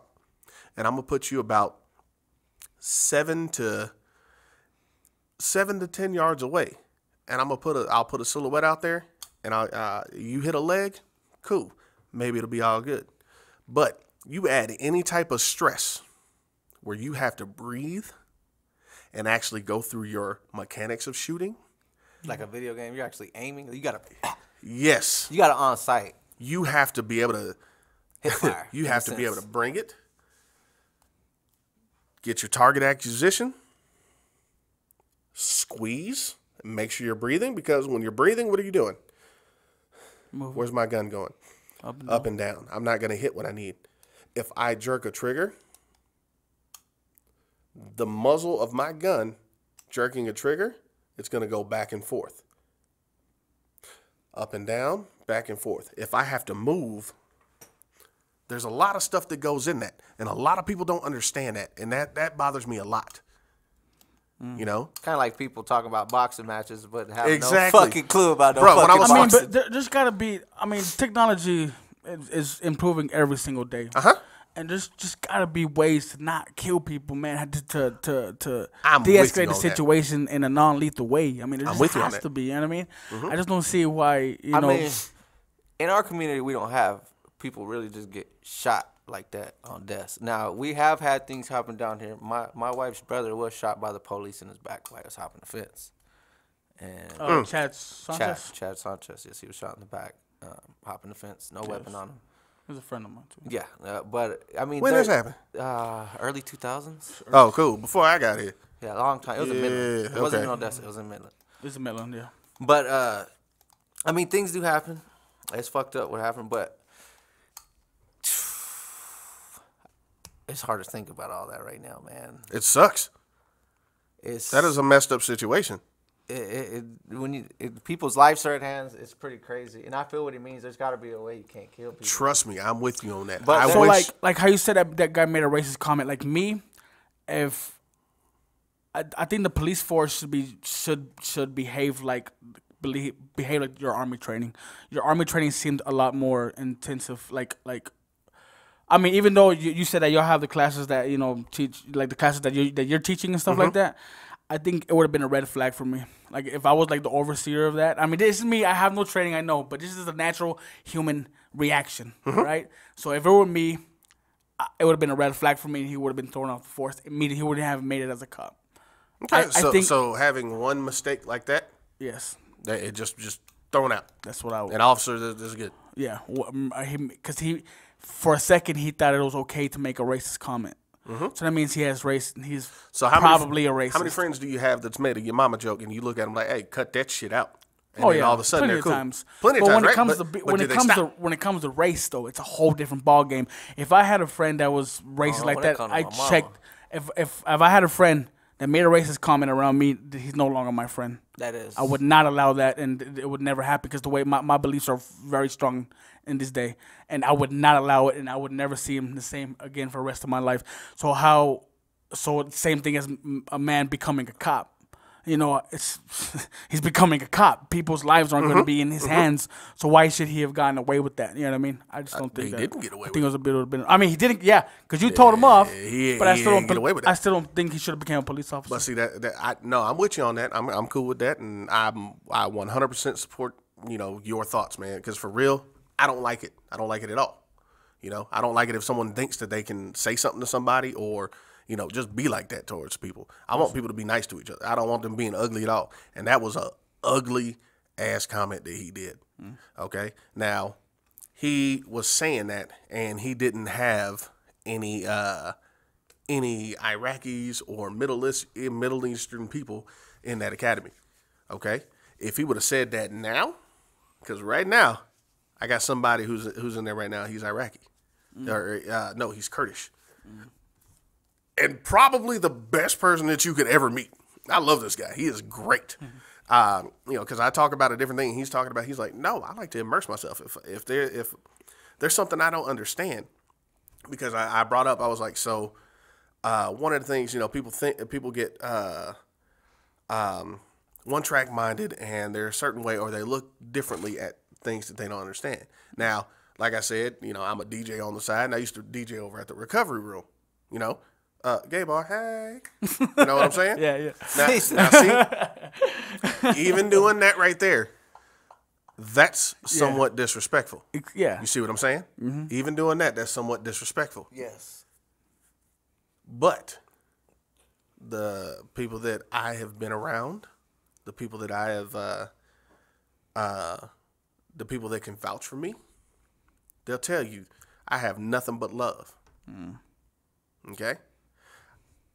I do that because no matter what, if you talk to anybody else, what I just did, that's what you see another gay man do, right? In your head, in a movie, in a music video, anywhere else, there's been a gay man saying yes or whatever, just being like that. This Kurdish guy, he looked at me and was like, I have a couple of gay friends, and I had to ask them about gay bars and drag shows and this and that, because for a straight man that doesn't really go around that stuff, and you happen to see a drag show for the first time, you sit there like, man, what is going on? But if you actually sit there to understand and sit there and see what's going on, you get a better understanding of stuff, right? So you're like, okay, cool. So you open your mind and you start to become more tolerant. This guy he was like, no, I just jumped right in. And I was like, they took me to a show. I started talking to a couple different people. Like, hey, why do you want to do this? Or it's just expression. It's fun. He was like, by the end of the night, we were all drinking. We were all dancing. We were all having fun. It was great. Awesome way. Now, that opened the minds of a couple other people. Mm-hmm. So, I draw that back to this officer. He was very closed-minded. He's open-minded now. Has never since he's become a police officer, either at OPD or been an officer with the agency that he's in now, has showed this messed up racist side again. And I have actually, with my own eyes and with my own ears, seen and heard him check somebody else on some junk like that. You see what I'm saying? Okay. So you made a there's always room for a second chance. You made a good judgment call. At the same time, racism is not something that you're born with. It's something that's taught to It's taught, and sometimes and sometimes you need to be like it can be untaught. you Yeah. could Exactly. somebody could teach you algebra the wrong way, and then somebody could teach you algebra the right way. Bruh, you got kids. You seen this new core stuff? The what? Yeah. You seen this new core math stuff? They got to do the boxes and do some stuff up there. No. I already didn't like it when they added the alphabet with numbers. So how do you feel about the people saying defund the police? I understand what they're trying to say, but in reality, We need to fund the police more. I believe. exactly. We need more Training programs. more training, and to tell you the truth, we need more officers. If y'all had Tony Stark outfits, we'd be straight. We wouldn't have to worry about shit. I might just abuse that for a little bit because I've been the first one to be like, woo-hoo-hoo. Let AI The suit talk when it to- lets you do nothing bad. Like, you cannot shoot him. He has not done nothing wrong. And I'd be the first one to be out there like, hold on. I take the suit off and be like, I hit it better, sucker. I be battling my own suit. think They a lot don't of want people it. feel like there's a lot of things in the system I feel is fucked up. And one thing in general would be like when you see rapists and pedophiles and shit get like slaps on the hands, and you see a dude that like may have been selling some drugs to feed his family or his community, whatever it was. People could look at selling drugs as bad. Some people might be doing it because it's all they had or all they know, and it's like this dude gets like 80 years, and it's like this guy molested a 3-year-old girl who had no way of defending herself or even telling 6 people. months who with did a it. year probation. Like, you see what I'm saying? Like Yes, I feel that's Yes. another thing that is uproar for people because it's like it kind of feels like the system is a joke in a sense. Like it's a big fucking joke. They're just like ha ha ha ha. We put your ass in jail for 80 years, and this dude's over here touching your children, and he's gonna get out in 6 months and touch your children again. And it's just like really. I think there needs to be like some kind of badass team built by like the best police, like best law enforcement in the entire We country. need a stars But unit. then again, And make them to come together and overhaul the whole entire system. We can have as many So- police so as check we it out. want, but we need more. We need more justification on certain laws and the way things are done. Like but that's not the police. I know that's what I'm saying. Yeah, it's not. yeah. That's exactly why I just said I'm what I talking said. It's about, not yeah, I'm y'all's talking job. about an overall like of the Yeah. justice system, like justice and law I'm enforcement. definitely with you on that. But what's crazy is that starts with y'all. That's true. But For think real, about your it like voice. this. I mean, Yeah. to Oh, I tell get the what truth, you're That's saying true. on our Yeah. voice. Yes. Yes. your voice, getting out and voting, and making sure that you go and be heard. Hey, I don't like this. How do we fix it? Ask that question. Ask that question. I feel like a And better sit system down would with make it somebody to easier. make it happen. Yes, a better Because- system would be great. And let's say certain charges weren't as intense. They're still charges, but they're not as intense. You might have a youngster who could, let's say, have however set amount of drugs in his pocket. Then let's say it's a 5-year to 10-year felony. You know what I'm saying? That could be the difference in that youngster's attitude toward that officer. In a sense. Keyword, in a sense. Because everybody's a different person. One person could be thinking like, damn, I got all this in my... Damn, that's 10, 20 years of my life. I don't want to go to prison for the rest of my life. So now he wants to shoot this officer because he's afraid for his life. But if that charge wouldn't have been as intense because it's just a simple drug, let's say marijuana, for instance, and now that charge not intense, that person might not be thinking about attacking this officer because he's like, all right, well, I'm just going to go to jail for a couple of weeks. Yeah. Now he's not worried about going to jail for 20 years, which I doubt there's really too much. You'd have to have a lot of weed or some shit to get 20 years. But you get what I'm saying. Certain charges I feel should be dumbed down and certain ones should be, more raised. I bet you child molesters would think twice about molesting some shit if their dicks was chopped off and they were motherfucking sent to prison for the rest of their life. And with that, we're gonna take a break. Okay, we're back at it. Like that's not. Shouldn't say that right. Go ahead. Nothing I was gonna say. We back at it like Like crack Pookie, addict. like Pookie in New Jack City. You know what I'm saying? It just be these calling me, I was a man. crack addict and he's going to bum rush me and arrest me and shit. So I wanted to ask you an important question. What do you think it's going to take to lift this negative perspective of law enforcement as a whole for generations to come? Yo, turn off TikTok.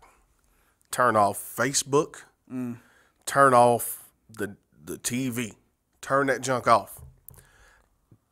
You as a person can go down to the police department and ask if there's anybody that's available to have a conversation with you. Go ahead, request their command staff, request their community relations officer. If you come to OPD and say, hey, is the community relations officer available? If I'm not available, like say I go out and I help out on the streets or something like that, because I just started doing that again, bruh, I can't tell you how much I have missed working patrol. You know how much fun you can have working patrol? I bet you see some funny shit. Yeah, you see stuff, but you also get to be out there and You ever seen somebody walk into a window? I have. And it's crazy. topic. But He's always wants to break up. Being the community relations officer and going back to my roots as a patrol officer, because as a patrol officer, I was still doing community relations officer stuff. I want the community to know I'm there. Stepping back into that role, I get to show the other officers that are around me, this is how I do stuff.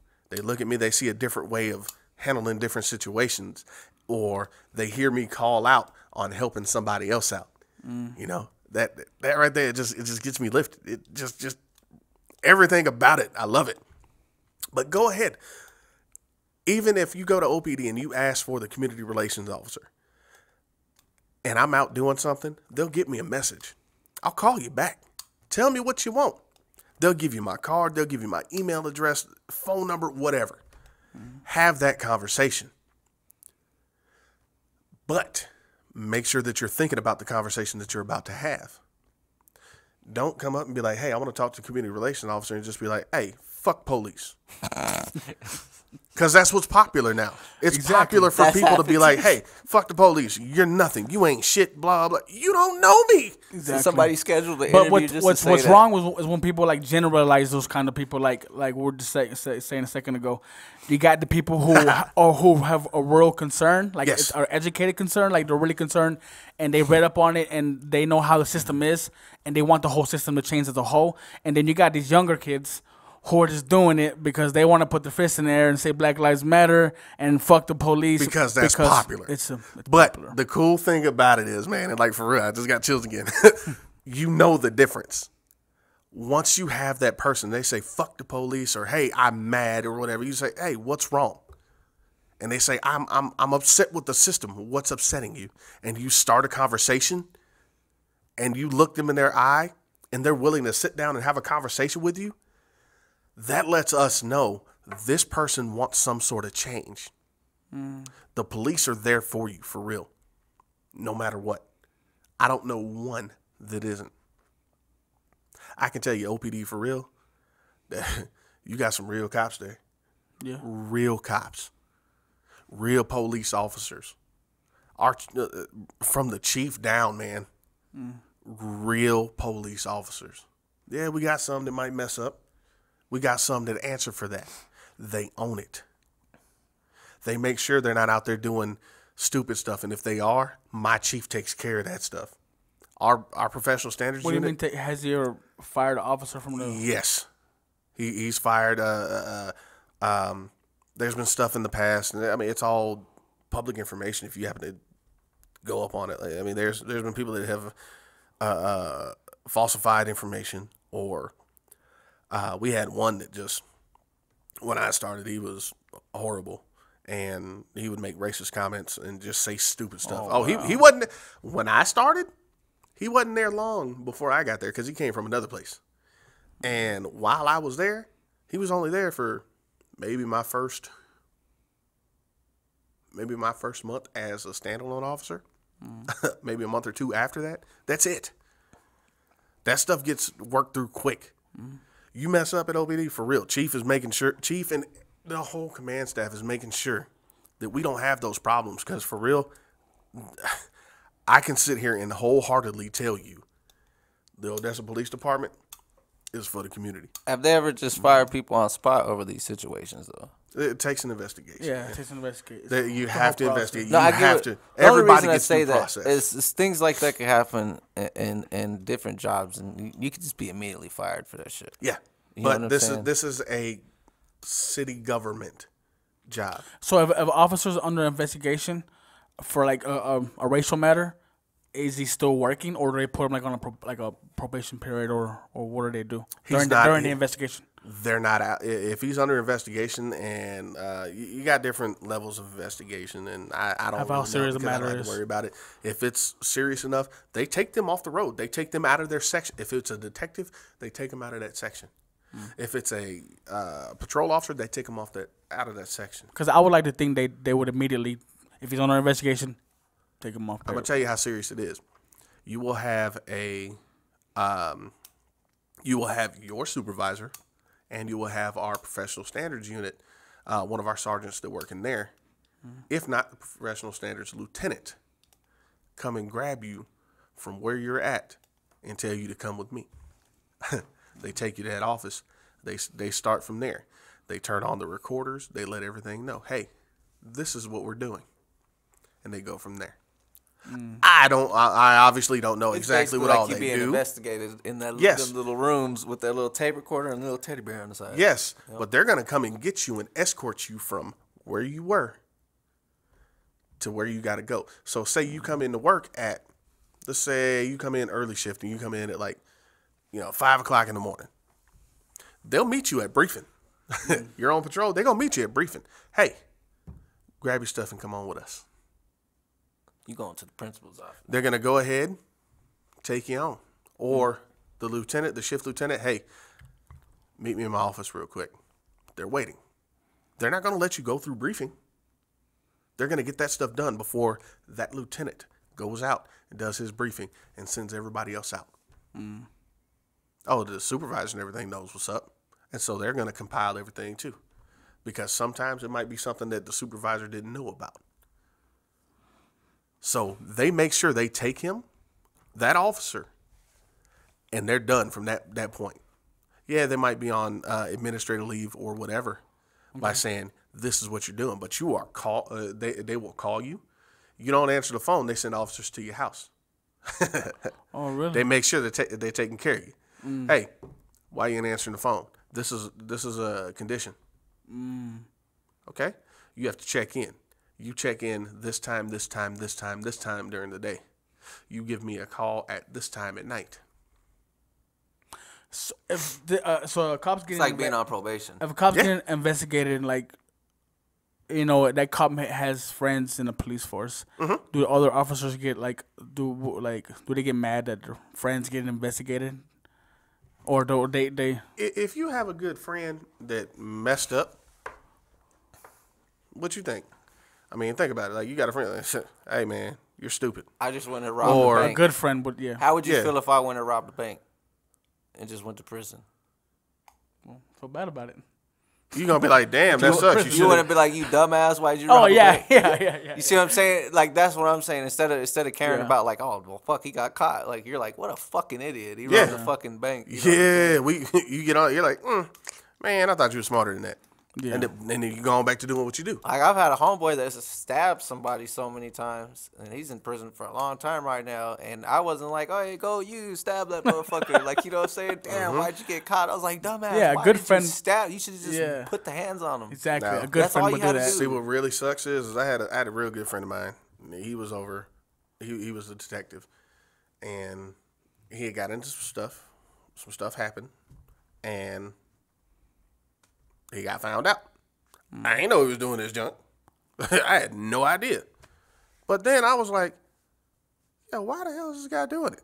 I was like, whatever, cool. You know what? It didn't have anything to do with racial or anything like that. It just happened to him being a dummy, making dumb decisions.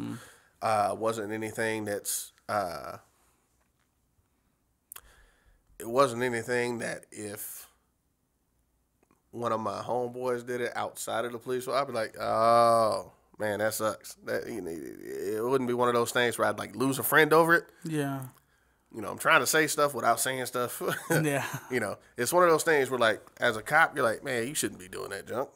As a regular person, you'd be like, well, I mean, was it worth it? That type of thing.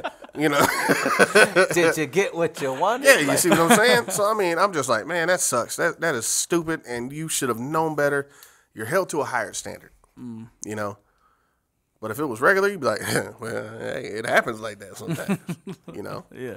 But it just sucks, you know? So what do you think police could do? What more could they do to connect with these people that are like that, who are just absolutely closed-minded and they're like, just fuck the police? Like, what can you do to break through that? What's really hard is we all have to take a breath. We all have to take a breath, and we have to look at the other person that's on the other side and make sure that they're ready to have a conversation. Like I said, no matter what, you have to have a conversation. But just like that night, you and somebody else was butting heads, where you really like, if I wouldn't have been there, would you have been like, cool, let's have a conversation? Hell no. You'd be like, nah, get the hell out of my face. You see what I'm saying? Because when I have it was people, getting to that. I was already about to explode. yeah, you see what I'm saying? Now, as a man, if another man looked you in your face and said, fuck you, you ain't shit, and tried to spit on you or tried to get in your face and block your movement, because that happens to us on our side. Yeah, I can see that. That stuff, that upsets me. People will try and do stuff and put us in a situation, and we're trying to get out of that situation because some of us know our limits. Sometimes, I'm not perfect. I'm going to say this right now. I am not perfect.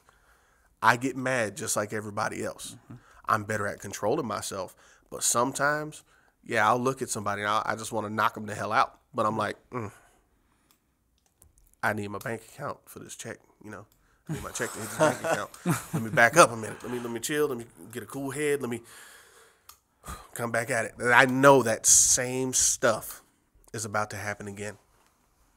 The sergeant that was in Midland, when he's standing in the street, and that person was like, hey, talking all that stuff. Well, you ain't doing nothing. Take off that badge. And he just looked. He was like, and then what? And then what? And then what? That's all he said. I'm sitting there and I was like, yeah, bro, tell him. I was like, come on. Because for real, a lot of people say that. Oh, without that badge and gun, you ain't doing it. You don't know what my hands and my feet can do. Yeah. I've been trained by some bad people. All right? I like how he said his hands at his feet, bro. Like, real shit, bro. I'll kick you in your face. Shout out Tyrone, bro. My boy Tyrone. He's like big in the Muay Thai. It was one of my best friends. I'm telling you, it's great. Those things right there help me out. But yeah, I bet. Seeing me in a police uniform, people don't know what type of background I have. People see me as a police officer. Outside of that uniform, people see me in a whole different light. You know what I'm saying? They're like, all right, cool. Because I can be treated one way inside uniform. Outside of uniform, I could be treated another way. Okay? That happens all the time. Now, just because I happen to be a black police officer, I'm from Dallas, I still have some of those, what I like to call hood habits. You got them roots. So by sitting there and somebody telling me, take off that badge and gun, and I look at you and say, and then what? And you say, oh, I'm going to whoop your ass. Everything inside me is saying, try that, please. What we were trying. Like, I've told people before. It's a real human emotion. Yeah, exactly. But it takes a real, well, it takes a good man and a good officer such as yourself to you have to realize that. Yeah.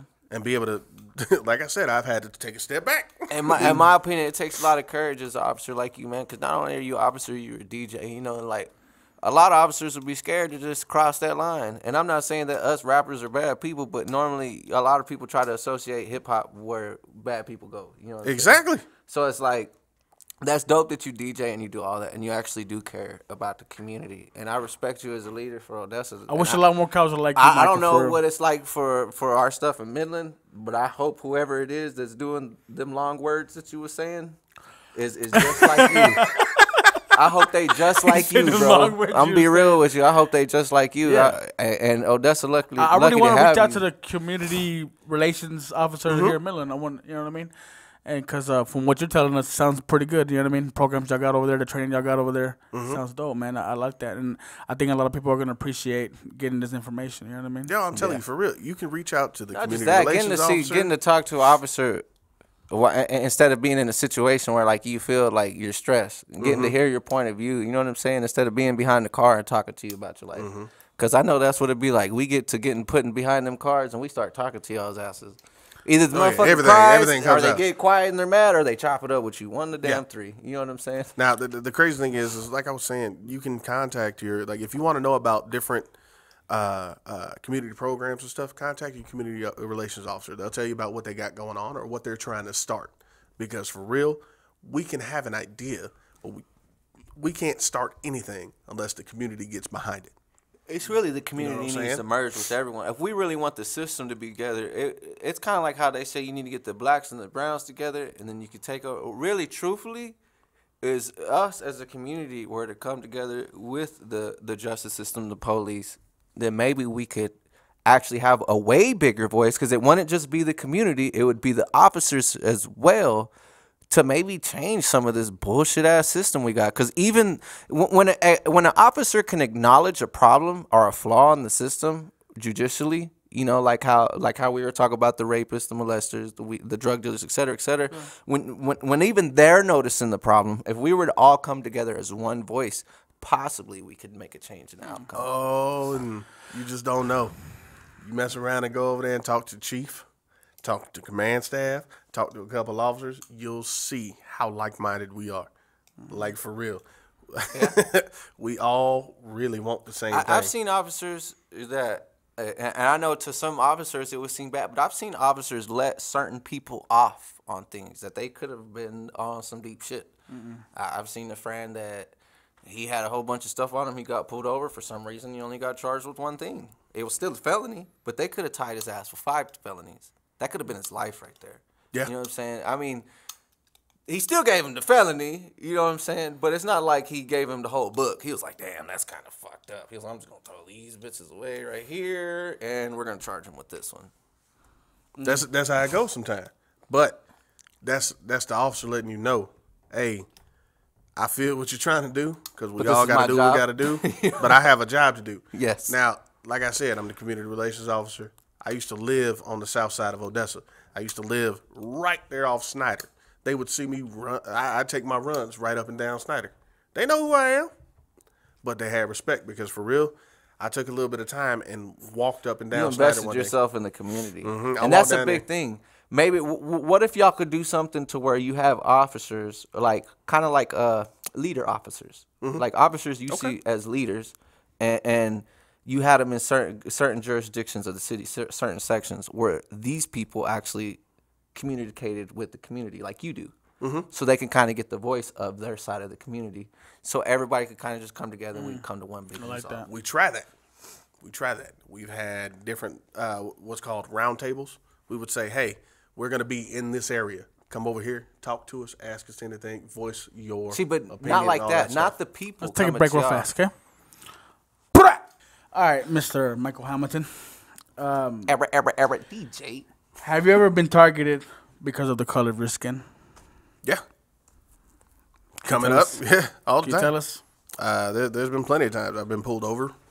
I know this happened in Texline, Texas.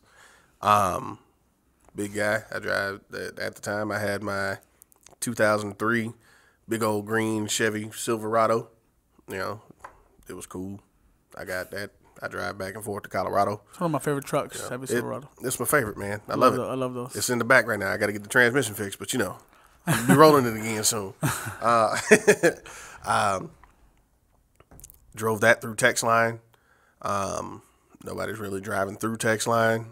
So at this time, I mean, I got pulled over, but I got all type of boys and all this other stuff. You know what I'm saying? What you doing out here, boy? First off, sir, I'm driving to Colorado. All right, well, there was a couple times where this person happened to. He pulled me over a total of 5 times. The last time I was upset, I had my brother with me. You know, my brother, my big brother is bald-headed. He can grow a full beard. I'm like, this stuff I got on my face right now. I know the struggle. Looks rough. He can look rough. He is Dallas to the heart.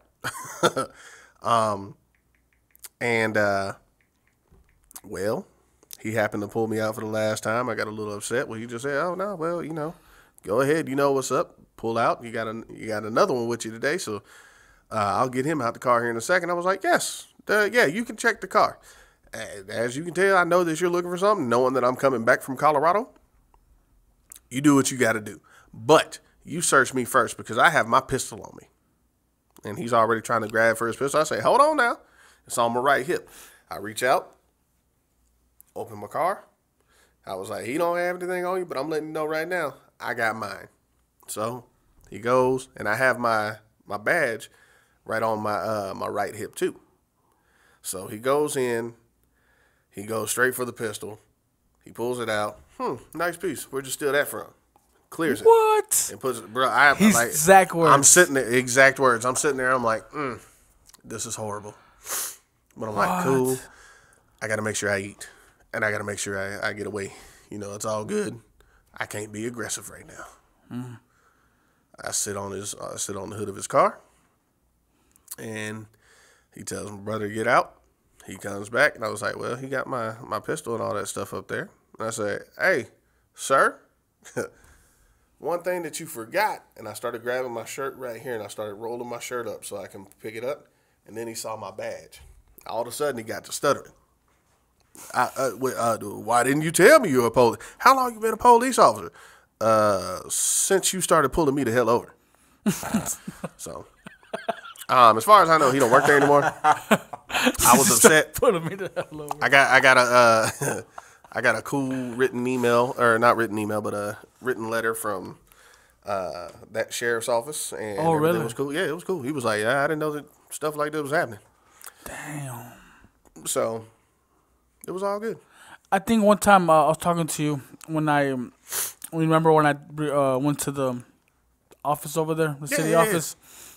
We're in the parking lot, we're having a chat, and you told me that your brother, like a cop, attacked him at one time or something, or he got. Yeah, he was coming up in Dallas. This was, he's 10 years older than I am. Okay.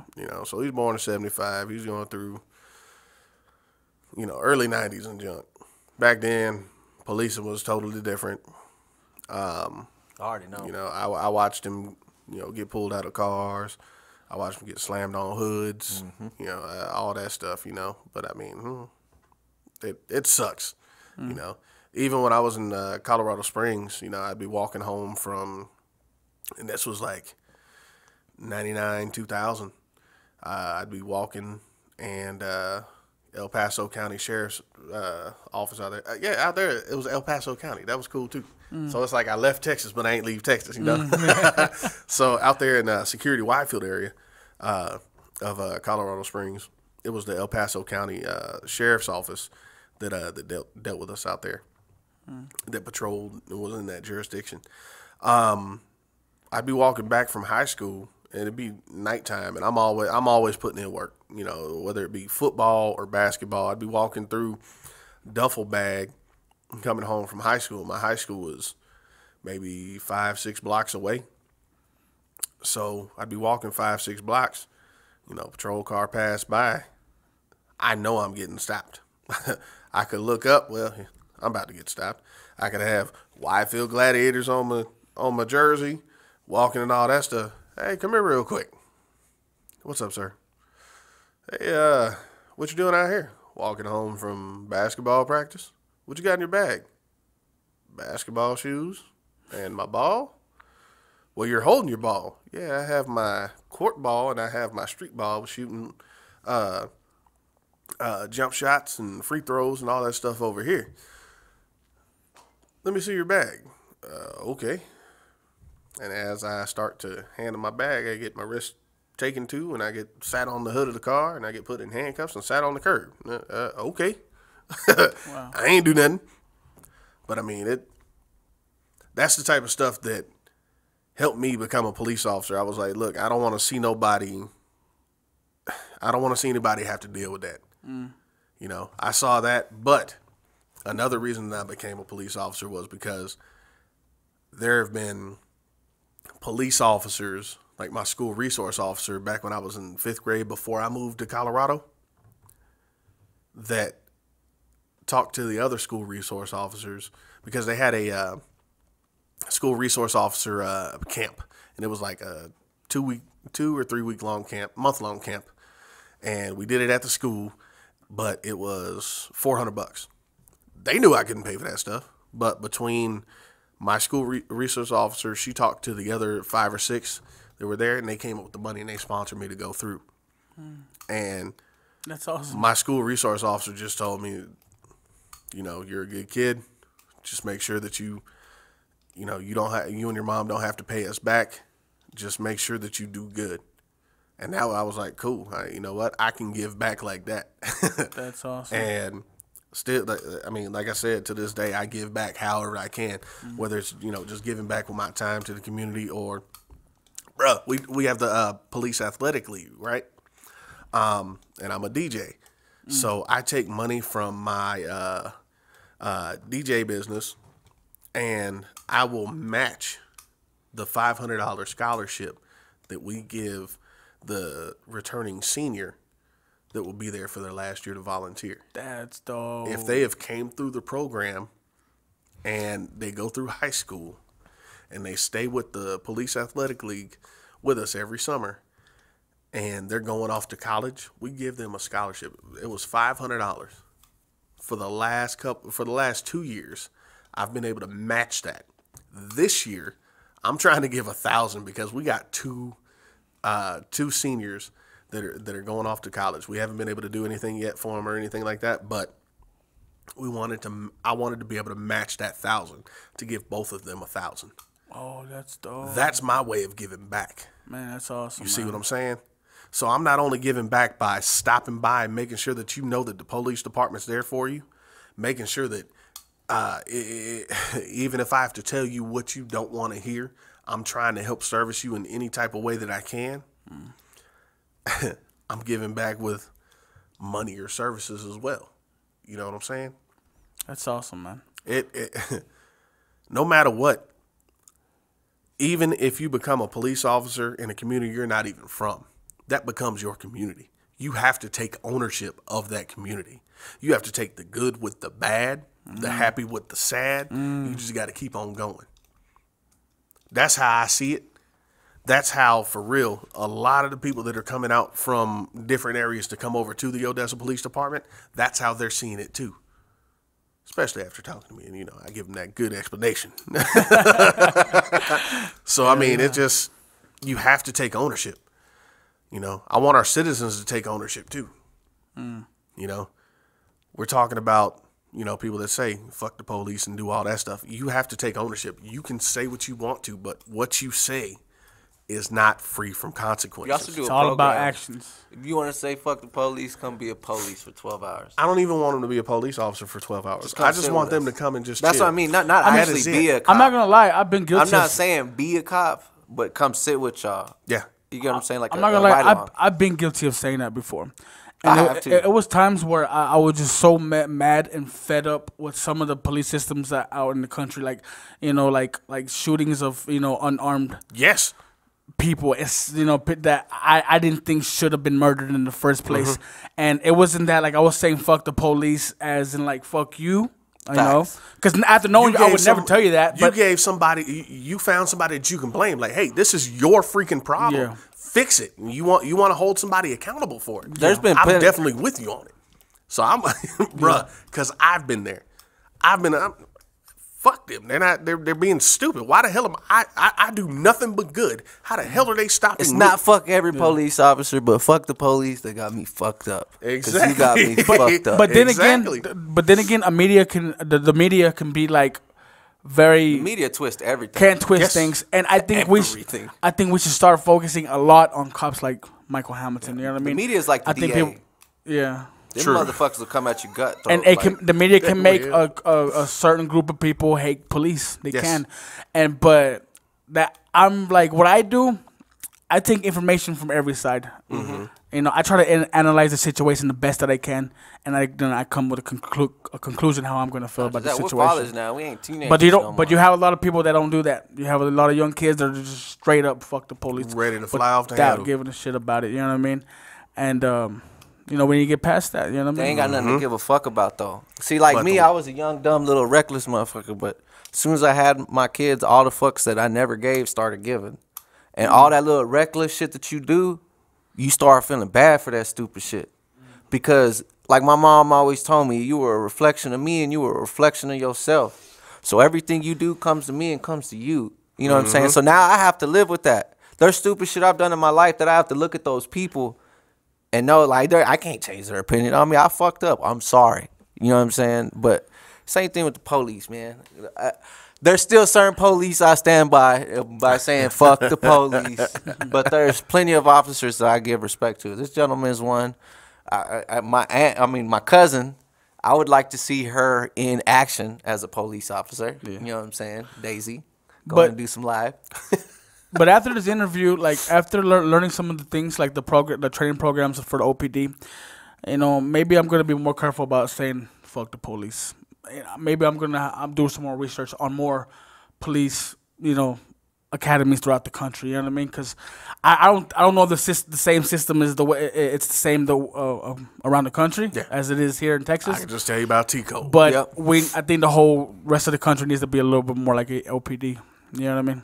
Because from what I'm hearing, it sounds pretty good and stuff like that. That makes me feel good. Yeah, I feel y'all are doing a good job. Relations officer for real. When I hear what you're talking about, man, I know people expect immediate change. People always expect something to immediately, like, okay, well, you're like, hey, I'm gonna do this. They expect for tomorrow. That shit's like that. There's nothing's nothing's immediate. It's gonna take time. And it's conversations like this. It's dialoguing. What we're doing right now. I'm bringing a group of people. You're bringing a group of people. We got citizens that are watching the officers' point of view. But not only that, we got officers that are watching the citizens' point of view. Exactly what I'm Me saying. and you are citizens. You know what I'm saying? So, like, we're getting – I feel like this is, like you would say, building. Building, yeah. You know dialogue what I'm saying? Building, We're yes. building. And anything for this community, man. I think it'd be dope if there was a way us rappers – because I feel like a lot of us artists would do stuff more with the community. It's just a lot of them don't know how, or a lot of them are scared to. Check this out. Hold on. I'm going to blast one right now. Like how you said the thing with the $500, though. What if we could do a show to help promote on that money you're talking about for putting kids in college? Yeah, that'd be awesome. That'd be great. That'd be dope. Now, let me go ahead and blast the rapper one time. Y'all know who this dude Chewbacca is? I guess he's a New York rapper. He told us I'm the first one to do it with Metallica, and I'm a platinum recording artist. His name is Chewbacca. He went through so he called he called my office over there at OPD, and this is even hard to say with a straight face, but he called OPD. And said, hey, I want to do something with y'all. I want to show something positive. And this was, after, George Floyd and, just a bunch of stuff was going on. He said, I want to show that part of the hip-hop community is with you. And I'm like, okay. So I immediately start Googling. Like, who the hell is this guy? First YouTube video. It's this dude, and he got a gun to an NYPD officer's head on a car. What the and in one of his little videos. And I say, hold the hell up. I called him. I was like, bro, check this out, man. So you're talking to somebody who is all 4 elements of hip-hop. Don't test it unless you want to get wrecked. I have no problem with it. And he was like, oh, wait, hold on. I was like, no, listen to it, bro. For real, you want to see me on the floor? I got you. Nobody want to get wrecked by a cop. Damn, nobody want to get wrecked by MC, man. He said, that's what I'm saying. Lyrics on your hip-hop shit. I was like, you're talking to somebody who is all 4 elements of hip-hop. Please don't test it because I will wreck you. I have no problem with it. Your services are not going to be needed because the first video that I saw you on, and he was like, and I was like, you held a gun to somebody who was dressed as an NYPD. Man, that was when that was when what? Say something. And he was like, well, thank you, sir. I'll be calling your public information officer. Yeah, okay, cool. And my buddy Steve's phone rings right after that. He's right there. Hey, hold on. Let me get that. Hi, Chewbacca. Again, you're talking to somebody who is all 4 elements of hip-hop. He was like, click. And I was like, we don't have to worry about that. Oh, my God. That is fucking He just said, yeah, ho. He lived under the bridge that day. God damn it. Man. Oh, I had time today. That was trolling day. to the max, bro. Gosh. Have you ever wanted to do some This is funny. I know it may be off, but you ever wanted to do some what's that movie called back in the day? Where they were the Reno cops or whatever it was, where they were the cops. And he was like, "Get out your car right meow." The parody. Yeah. But what was the movie called? Super Troopers. Super Troopers. Bruh. Tell me you've never chose somebody, especially the baked ones. You see somebody like baked out their mind. We did that stuff in the Army. In the Army, you can get away with stuff. How awkward is it as red lights? Bruh, let me tell you how funny. We did the meow game. We did. I had a couple soldiers who did the pants game, where you go through your whole shift trying to see how long you can keep your pants down.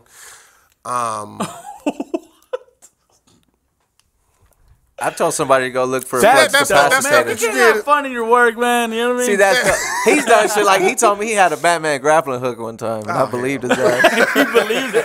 I remember when we I used worked to have at a this. painting business, and he worked for me. He the hit first me day I with it told him. nasty. We were all sitting there. He was like, "Yeah, bro, he showed me all these tools. He's like, I got this little saw cutter." I'm like, "Damn." I was like, "What about this one?" He's like, "Yeah." He pulls out. He's like, "I got that too." And I'm like, "What about this?" And he's like, "Bro, I got that too." And I was like, "Damn, bro, you got everything." He's like, "I got a fucking grappling hook." And he started reaching. I was like, "No, for real." But he made like we don't understand. He was so real. We had somebody look for a flex capacitor one time though. Oh, jeez. We told him we were like, "Hey, bro, can you go grab know a what a flex flex capacitor?" capacitor Yeah. You know what I'm saying? It's over Back to there. Victor. It's over there, and all the metal things over there. Just go look for it. It's a What big did it say? circle metal thing. 8.21 gigawatts. Man, that fool was in that bitch looking for like an hour or two. He was like, "Bro, what the fuck is a flux capacitor?" All right, let's take a break. I got a couple more questions to ask him. We're gonna conclude this beautiful podcast. Bye. All right, 3, 2, 1, and we're back at it, man. So I had another question for you. I got just a couple more questions, and we're about to conclude this real quick. If y'all want a part 2 to this, because like he has so many stories, it's ridiculous. He has so much to talk about. So if y'all want a part 2 to this podcast, Which includes a little story about Fort Hood. man, Oh, hell. he was. So you're okay. That's a whole no. But I'm about We'll to ask save him a that question. for part I was 2. about to ask Y'all him only a get the question. Fort Hood. Part 2, you're gonna learn about that. You're gonna hear a story from him, a couple more stories, a lot more great information from him. So if Y'all y'all gonna want a get me part 2 to this divorced. if y'all want a part 2 to this podcast, give me 50 likes on this video. Right? And if we do get 50 likes on this video, comment and ask us serious, not dumbass questions Yeah, good questions to for him ask this man. Yeah, you Things ask that we can questions, ask I'll the answer officers We'll in our truthfully. community. We'll give you a shout out and then we'll ask your question to him. So Shout go out ahead and do my that. boy David and But, Candy. so I had a question for you. What do you want to tell young people who want to follow the same career path as you? What's one important thing you could tell them if they're like right here? The most important thing that I could tell a young person that wants to be in law enforcement is to make sure that you have your emotions in check. That is probably the most important thing that I could tell anybody. I also tell grown people that too. You have to be able to check your emotions. You have to check your prejudices. You have to check your implicit biases, because no matter what, we all have stuff that we don't like. We all have stuff that we're prejudiced with. We all have our own implicit biases. Facts. Like, I'll tell you right now, I don't like Mexican food. I don't like it. I don't. I would rather eat barbecue or hamburgers. But I got a respect Mexican wife. But then again, she be making fresh tortillas. Oh, bruh. See? Then I'm at an impasse. See, I don't know. But I mean, I have my own biases and I have my own. It's kind of like Xbox and PlayStation. Yeah. You see what I'm Because you saying? don't like Mexican food though. You just threw me. What the Well, hell? wait. You Because live in West Texas. Wait, You're surrounded by Mexican food. I know. Wait, That's crazy. because he admitted to like a tortilla. So I mean, Oh, yeah. that doesn't mean he. Is don't it like, spicy stuff There's you don't like? certain foods he. No, probably I don't just like. don't like Mexican. Like I don't like enchiladas. Okay. I like tamales though. See, But you know what's funny about that? You give me tamales, I might throw some barbecue sauce on that. See? I'm nothing ready. wrong my- with that. See, like I said, I need to buy the No, weed when that's I tell horrible. people Bro, stuff. Bro, never do hey, that. you want to hear the worst thing I've heard is people putting sweet corn in them bitches. They do that shit down there. hell That's some no. weird ass shit. Sweet Ketchup, corn. I hate people eating No, with sweet ketchup. I don't eat it with corn ketchup. inside That's why I it. said barbecue. We from Texas, baby. I'll do some hot sauce. That is true. Yeah. I don't That dip could be it. a I like Texas eating them thing. just plain. I like them hot and spicy. But have you ever tried chili verde? Carne con chili verde. Yeah, that's all right. Yeah, it's where just not your thing. So Yeah, you're it's more not my of a thing, Texas so- barbecue guy. Yeah, I can I understand like that. barbecue. But he likes some Mexican food. Just the Yes. majority Yeah, of yeah, it, there's some he's food just that- not feeling. I like- feel you on Yes, that. Yeah, yes, yeah. yes, yes. Okay. Yeah. Kind of threw me off. He's at a conflict. Now I'm mad at him. Now I'm questioning our friendship now. He's like, I'm gonna I'm go like, home. this motherfucker. He said, doesn't I'm gonna like go home and eat carne asada with sopa pias and drink a horchata. So, we already mentioned that you're a DJ, but how did you become a DJ? When did that start? Like 2001, man. I was I'm a big dancer. Like I said, I'm a huge dancer. Oh, yeah. I was a b-boy. Popper, right?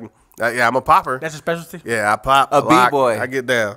Hey, bro, don't let my size fool you because I've always been the big dude. I've that's down seen there him move, hitting dude. stuff.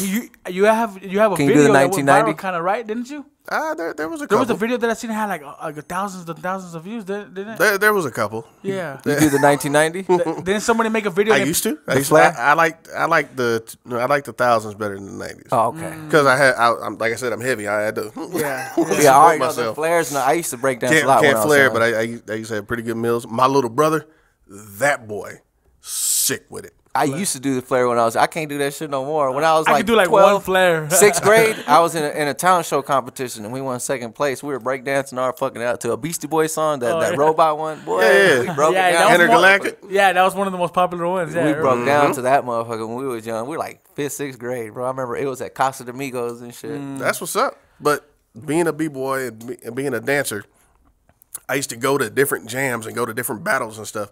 And DJs would play a bunch of whack stuff. And I'm like, for real? That's what you're going to give us to dance to? This is horrible. And my homeboy was like, man, you always complaining about it. Why Why not? don't you DJ? Why don't you do it? And I was like, fine. Then I found out how expensive that junk was. I was like, well, I need to win me a couple battles. Won a couple battles, did a couple odd jobs, and I bought me 2 turntables. Oh, so you're in actual competitions though for money. Yeah, I was actually going to B-boy battles and battles. doing all that stuff, man. Yeah, for real. Especially that shit more expensive back then. I mean, Yeah. it's still Hell expensive yeah. now, but like, Yeah. shit was a little more rare to come out. Early. You know what I'm Yeah. saying? Yeah, we was getting it though. I mean, it was fun. So I earned it. It was cool. I started DJing little parties here and there, doing all that stuff, and everything was cool. So, hence, DJ Hambone. Man. I've always had the name Hambone. So. Oh, really? That was that was given to you or what? Yeah, That nickname. yeah. So you you said 4 elements. So you like to rap too? I can spit every now and then. Yeah. It's not my specialty, Yeah. but I get down. That's dope, man. I like that, man. B-boy and DJ. Well, what's the other? What's Can you chop a screw? Oh, Can you chop a screw? B-boy? yes. Rapping. Can you chop a screw? Turntablism. And MC. Graffiti. Oh, graffiti. That's right. I'm tripping. I did See, I 2 can hip draw, hop but I things. can't do yeah. graffiti. I know I you've knew been it. working too much. You're tired. Yeah, that's, I'm tired. that's what I'm putting tired. at. I'm out of there. And I'm kind of delirious because you say you like Mexican food. Yeah. My whole brain messed up. You know, we really don't have that big of a graffiti problem down here like we used to. Nah, everything that I haven't seen anything. I remember that's when been I was young, we used to stupid. tag So some you- shit up. So you like to write? You like to do it? I get down. Oh, for real? Yeah, I've man. always wanted to try that out. Tag some shit. When I was little, I used to go around with a little spray can, but like, I never I got got good caught. at it. I remember the school officer came. He threw down like a whole portfolio, and he was like, "You know what this is, and this is, and this is," and I was like, "Nope." I was like, "Damn!" I was like, "This motherfucker's supposed to be the school officer. He over here hit me from my house on the south side and shit. He's over here taking pictures of the Boys and Girls Club and all kinds of shit, bro." So, who are your favorite rappers? Bruh. Coming up for real, I was huge Rakim. So like for real, man. what I used to go Rakim around and the guy. tell people, I ain't no joke. Rakim. Tell people all the time. Like it didn't matter what I was doing. And it's funny because the ones that had an influence on me had an influence on whatever style I was spitting at that time. So I was sitting there and I was like, you know what? I like Rakim because no matter what, it's still going. You just you go from one thing to the next, to the next, to the next, and it's all the same way, the same flow, the same style, and you feel good and you just get to do it. It's like being on your bicycle and just riding with it. That's how I saw it. And I was like, all right, cool, there we go. And then all of a sudden, I was like, Big Daddy Kane is awesome. Tell you, ain't no half-stepping. I was like, yo, for real, I need to get up in it. And then all of a sudden, you know, he get to hitting some stuff and he, you know, the boom, the boom, and he start hitting some stuff fast. I was like, ooh, I'm going to try that. Well, yeah, can't do that. You can though. It's Hey, just muscle memory. Let him, Exactly. let him give you. It's like anybody that want to be coming up in the game and they gotta be killing the people talking this stuff, but they gotta brush it. Coming up in the game and never busting, telling the people thinking they want to be getting up on the money. And that was just off Hey, the dome. spend 8 I was just hours with him. bullshitting. You be rapping fast. I'm telling you. I've been doing this for a long time. I feel you on that, Yeah. but I just realized that ain't It my wasn't style. your style. That's No, what I'm saying. Yeah, yeah, yeah, all, yeah. all I was saying is you can Yeah, do you it. can do it. Yeah. The biggest part about rapping fast is it's like muscle memory. It's kind of like figuring out how to use something with your hands in a way you've never have. You have to get comfortable with it. It's kind of like hey, you're a DJ, right? Mm-hmm. Have you ever played piano or anything? I can't play piano. Can you My DJ? hands. Can you DJ and fuck with the? Do you know how to chop a screw? Yeah, Okay, so can you talk to me while you chop a screw? yeah. So, but I bet you Same with like playing the at drums. First, at first it was a struggle. Mm-hmm. You know what I'm saying? Like same with me. Like when it came to beating on my now it's chest just like, or hey, making look at it beats now. while you rap, it's like trying to learn how to multitask your brain to do two things. It's like getting a muscle memory to it. Your brain got to get used to doing that. It's the same thing with rapping fast. A lot of people can't just immediately do it, but if you just practice it enough, your mouth gets used to it. I'm with you on that, but that I feel you. It ain't your style, Yeah. though. Yeah. Every now So- and then I like to switch it up and hit a couple different things, you know. I'd have to hear That's you about rap it. fast one time, man. Nah, forget all that. Forget all that. He said, not today. That ain't my thing. I done killed a light. I done kicked some stuff. Oh, that's cool. It's all right. It's all right. It's all right. We got. That scares me. Hello, Light. We're not really doing that much. Hell no. It looks like a balloon. So you don't like the new stuff out? Bruh. Who's your favorite new artist? Probably the baby. The baby. He's cold. Oh, he actually is dope. Yeah. Like for real, out of everybody that's out right there, I like him. I like what he's I like what he's saying. And I like the vibe he putting out. Yeah, no, he has a lot of. At first, when I heard his name, I thought he was just gonna be another like mumble rapper. Yes. Until like I thought, He's and dope. when I see, but then I listened to some of his shit, and he's really dope. Yeah. And like Tupac was one of his favorite rappers. He's very and shit. charismatic too. I like his energy and his Yeah. music. What about Jordan Lucas? Yes. He's Jordan not newer, Lucas though. is ridiculous. Jordan's way on a different level. That man. boy. That shit he did for Will Smith. That shit. But Did the you shit see Will that? Smith did in response. Did you see that? What a song they did together? Yeah. Yes. Well, they didn't do it together originally. Originally, Joyner Lucas did it as like a tribute to He Will did- Smith. And then Will Smith did a response back to him. Yep. And he did a track by himself as a response back Yeah. to Joyner Lucas. Yeah. And it It made was good Joyner stuff. Lucas cry. I thought he made the song for Will Smith, that the one he dedicated it, and then they made a song together. I don't know if they made one together, but I'm talking about that same that. Yeah, well they Will remixed it. Smith he did his own verse to it, and Joyner didn't know he was gonna do that. Will Smith just up and went and did it and But sent it that's to the him. video that song that got released, right? But I never seen a video to it. All I seen was Will Smith do his part. there was Yeah, no he did video his to part, it. It was a but track they- that came Yeah, out. it was a track. But it was a remix, and Jordan Yeah, was on it. They put it together. They Yeah. probably put it They in. put it But what together. I'm saying is like, He surprised him with the verse. He didn't think it was yeah, he didn't know Will Smith was gonna write that verse. Towards the end of the verse, Will Smith talks about, I can see that you're a great father to your son. So I think that probably would blew him away when he was saying that. Yeah. It was That- dope. that It was whole some dope verse ass was shit dope. though. So like anybody else? No. Today, no, not really, man. I stick to what I know. Like, What about right now? You throw out like I love Outkast. Outkast? Outkast. Bro, for the whole Who's your favorite? Dungeon family. Here it goes. Here it goes. I've had this argument with so many people. I love the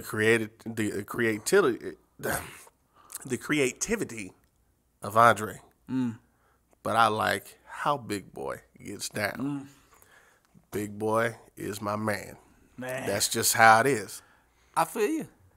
Now we go through the whole Dungeon family. We bring in, let's say, the Goody Mob. We start talking about a lot of people like to try and talk about CeeLo like he ain't nothing to be messed with, or like he just something to be like, oh no, all he doing is. You don't know CeeLo. What he was doing was his part. Yeah. But when he got off and got on his own and started saying like, "Hey, for real, this is who I am. Y'all don't know, but this is my solo stuff." Bruh, look up his song "Damn," and it's talking about how people said that people from the South can't rhyme. Whole thing just spit a whole bunch of fire when he did this song, Damn. When he was talking about people saying that people from the South can't rhyme, the dude went off. Just straight off. And then after a while, you know, he became Gnarls Barkley and all that other junk. Yeah. That's people getting, you know, saying, I can do what I want now. Yeah. But there's a whole bunch of people that people will see and be like, oh, that's a big name. Yeah, but you don't know where they come from. You know, I like to study those first ones. Like, everybody's like, oh, Drake is big now. Yo, when Drake first came out, when he spit, what's that song?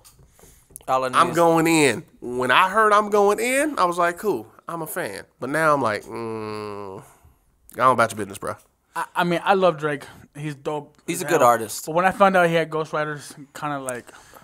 That's not even what bothered me. I lost respect because, for him like, bit. on the cool... I still think he's dope. Just don't respect him as an MC. It's like...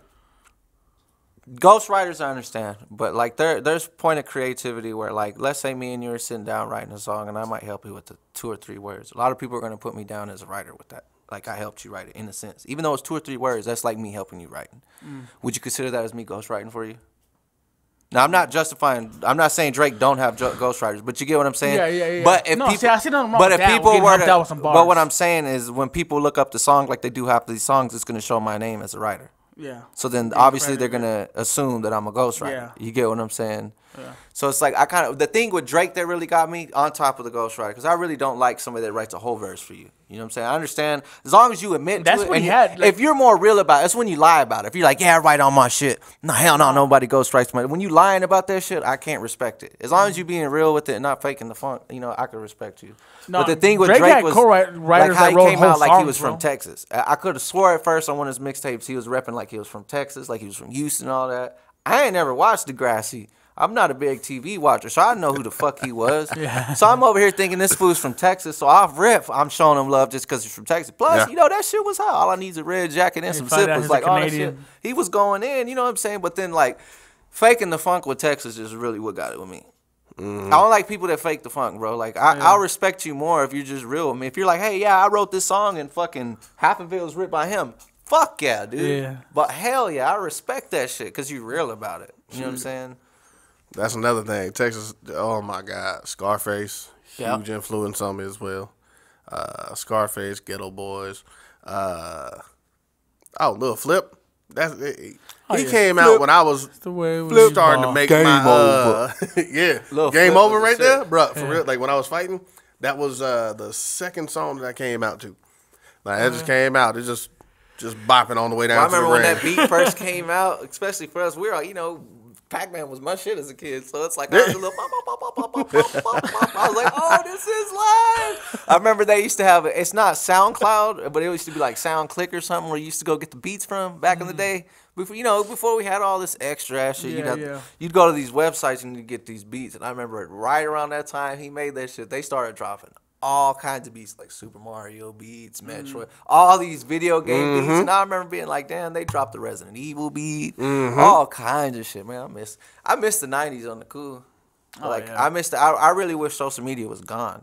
I don't care what nobody says. I feel like we're better people because on the cool, it kind of it fucks up structure of life because a lot of people are watching other communities and watching the bad things that are happening in their community and then bringing them problems to their community. Yes. You see what I'm saying?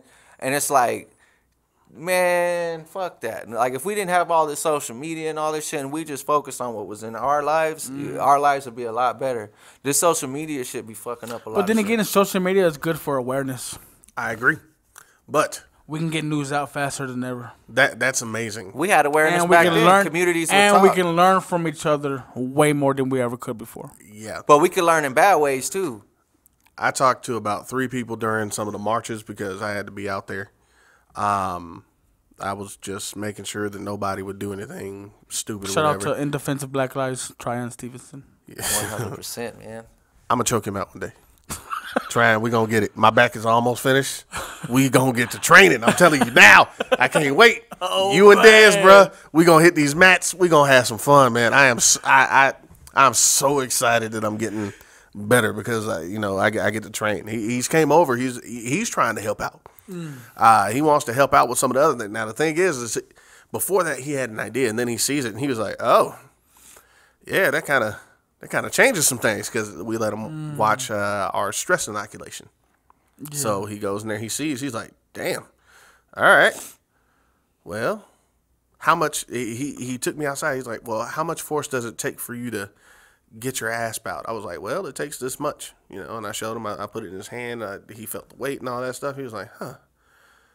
All right, cool. Now hit it on the ground, you know, put it back in and stuff." And, you know, just us having that conversation, man, it shows he's like, yeah, I want to help. I want to be able to help train people, because for real, a lot of stuff that you saw with George Floyd, that's not trained. We don't train that shit. Not at all. 100%. The knee on the neck like that. We don't train that junk at all. I ain't never seen nobody in Midland do that. That's cool. No, that's what I'm saying. Obviously, it was uncalled for. I've been tackled by a police officer one time. I've never had an officer put his... He had his knee on the middle of my back. On your arm. Yeah. It was never We don't do that junk. So people say, y'all need better training. Yeah, but we agree, but we don't train that shit. We don't do it. So, but yeah, he's trying to help out. So I can't wait to train. I'm excited, I was watching a Joe Rogan podcast the other day, and he said he believes that he thinks that every police officer should have some kind of like maybe like a black belt and, like, you know, whatever. That's my ass. I don't have a belt, but I'm good at what I do. Or have some kind of martial arts training. Maybe not a black belt, but I think he said a blue belt at least. Yeah, I'm with him on that. That's cool. It'd be awesome, but a belt really don't tell you anything. You know, how many people I've met martial artists or people who are fighters that are great, who are like, yeah, the belt's cool to sell classes, but I'm thinking more of the principles. If you have a right teacher, a lot of them belts come with principles and morals to them. I'm with you on that too. Yeah. It just depends on who the teacher is too, because like we could say this. It could be like a Cobra Kai kind of guy. Because then it comes down to this: each community has its own people. So like to where Odessa has him. There's another community that has a person that does the same job as him, but that ain't giving a fuck about it like him. Exactly. We all can go to the range and get better on our weapons and stuff. But if you're not going to the gym, lifting weights, going out for a run, making sure your cardio's good, or hitting mats and making sure that you can control somebody else, because we're all trying to make sure that everybody goes home. Whether it's somebody that has to go to jail, they have to make it to jail. You know what I'm saying? We want to make sure that they make it from your custody to their custody, so they can answer for whatever they need to answer for. It's really fucked up how the system just pawns that shit off on the side of y'all. It's like, old girl shoots that person in their house, their own house, and people blame the police. Which, I mean, it's her fault, but at the same time, it's the system's fault for not handling that better. Yeah. You know what I'm saying? Like, man, what do you think about that Breonna Taylor situation, bro? Where they had got the person they were already came to arrest, and I guess they walked. I'm not 100% sure, but she was unarmed. Everything. Her boyfriend was unarmed. I think they went into the wrong apartment or something. I can't remember her exact situation. I think Taylor's the one that got killed in her own apartment. In her own apartment, yeah, that's what I'm talking about. I might have to look up on that so I can give you a better response as me, not as a police officer, because that didn't happen in my community. Yeah. I try and stay up on everything else, but I make sure that my community is taken care of first. So look it up, Breonna Taylor, and it's a pretty fucked up story. She was smart. She's an officer too. There's a lot of certain stuff is publicly documented, so you could just look up. Oh yeah, I could look it up. That's what I'm saying. So now people, because like a lot of people just watch the video and get the videos view instead of like actually reading the paperwork, like what's happened, you know, et cetera, et cetera. They just go off of visual. Everybody feels they're a professional at this shit when it comes to watching something. They're like, oh, well, I know the truth. I'll watch it and determine the truth. Like, what about that mass shooting? Were you on scene for that? Yeah. Oh man, dude, that day sucked. It really sucks. Yep. I was helping out my buddy do a license to carry class that day. You know, just he was teaching and doing all that stuff. I was talking to a couple people because I had a couple family members and a couple friends that were taking it. So other people were like, "Hey, do you know how to function this gun? Like, you haven't picked up your gun before?" No, that's why I'm taking this class. No, you're taking this class so you can shoot and make sure that you can carry this. But I'll stay after. I'll help you show you how to function, how to take it apart, how to do whatever, you know, just helping out. And he had rolled out. He had went home. I stayed a little bit and got some extra shooting going on with some other people. And, you know, I had an open range. So some of my, like, it was my wife's cousin, her husband, my little brother's girlfriend at the time, and a couple other people. And they were like, hey, we want to shoot this gun. Okay. So I let them shoot a 40. You know, they want to shoot a 9. I let them shoot my 9. They want to shoot a 45. I let them shoot my 45. They want to shoot a revolver. I let them shoot my 357. I show them the difference between the 38 Special and the 357. Totally different kicks. So doing all that, it's a great day. I get back to the house. I'm hearing a bunch of stuff spin up, and I'm like, man, what is going on? But I'm able to lay down. I had just taken my boots off. I laid down. I gave my wife a kiss. And she said, hey, there's a lot going on. I was like, yeah, I know. I turn on the radio, and I hear, we have a gunshot victim over here. Hey, I got another gunshot victim over here. This and I was like, oh, okay. So I put my boots back on. I'm running around. I'm grabbing my stuff. I make sure my vest is in my throw over. I put my throw over on. I make sure that I'm getting everything that I need to go out and help any way that I can. Wow. My wife, she makes sure that my nieces are in a room. My little brother don't even know what's going on yet. She makes sure that my nieces don't have to see me get ready or anything like that. She grabs my rifle, makes sure my magazine is in. She racks around for me, make sure it's on safe, puts it in there. Make sure I have extra magazines in that bag with me. Gets my... That is so dope. I'm just picturing it. Dude, she gets my That's go crazy. bag ready for me. Wives are GOAT, bro. Yo, for real. Wives are GOAT. Shout out to all the real wives. Yeah. She's amazing, man. Like, she got my go bag ready. My go bag has extra tourniquets, gauze, has extra magazines, has a bunch of stuff in there just in case I have to help out and give buddy aid or give first aid to somebody, you know, or if I have to reload again and do whatever. So I get all that stuff. I give her a kiss and say, see you in a minute. And I get out there. And I see my buddy that just got done. He had his family loaded up. And he sees me all, you know, got my vest on. And I'm bringing my rifle out. And I'm putting it in the car. He was like, hey, what's up? I was like, bruh, go on and get out of here. We got it. He was like, what's up? And I was like, we got an active shooter right now. Because I was going to tell him, I was like, you take Grandview, you go straight down. You just get the heck up out of here, bro. And he was like, nope. Turns the RV around and goes back to his house. And, well, we had to go out there. It was manhunt for a little bit.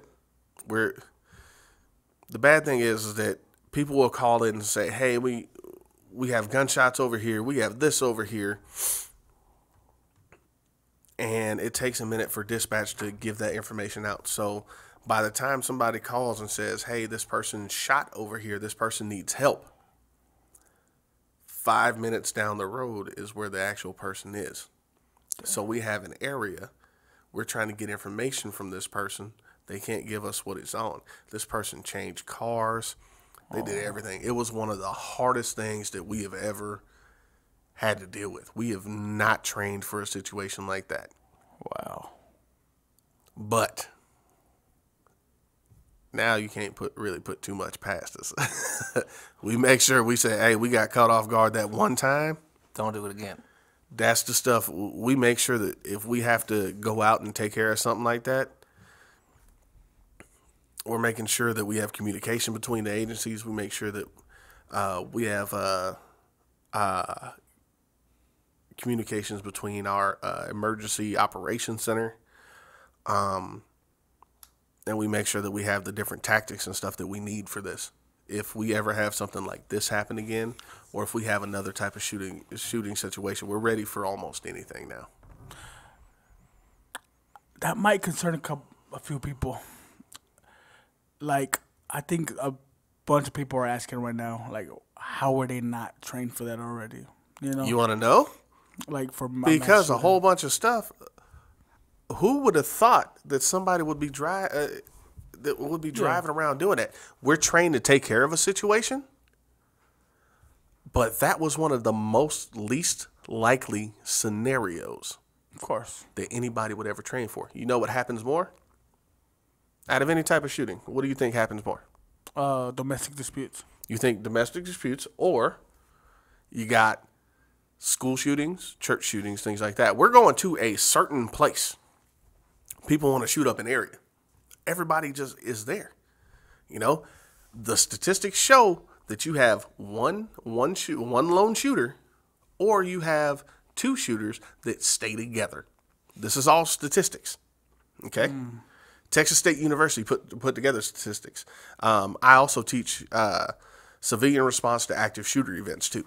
And Alert and Texas State University, they put this stuff together, and they have all the statistics. And statistics show that it's a lone shooter, or if it is a group, it's two people that are staying together, and they're attacking one spot. There was one time where someone used a vehicle to go around and hitting people. So this person, he didn't plan this. He just went with what he was doing. And we were trying to get out there and do everything. Everything we did had to do with dispatch. Because at any given point, we're so short-staffed that we could have maybe 10 officers on shift. 10 to 12 officers. 12. I'd say about 10 to 14 now, and that's with me and Steve LeSueur, our public information officer, coming out of our offices to help out patrol. Wow. So there's maybe 14 officers, and then you got 3 sergeants and 1 lieutenant. So you got about 18 people for the whole city of Odessa.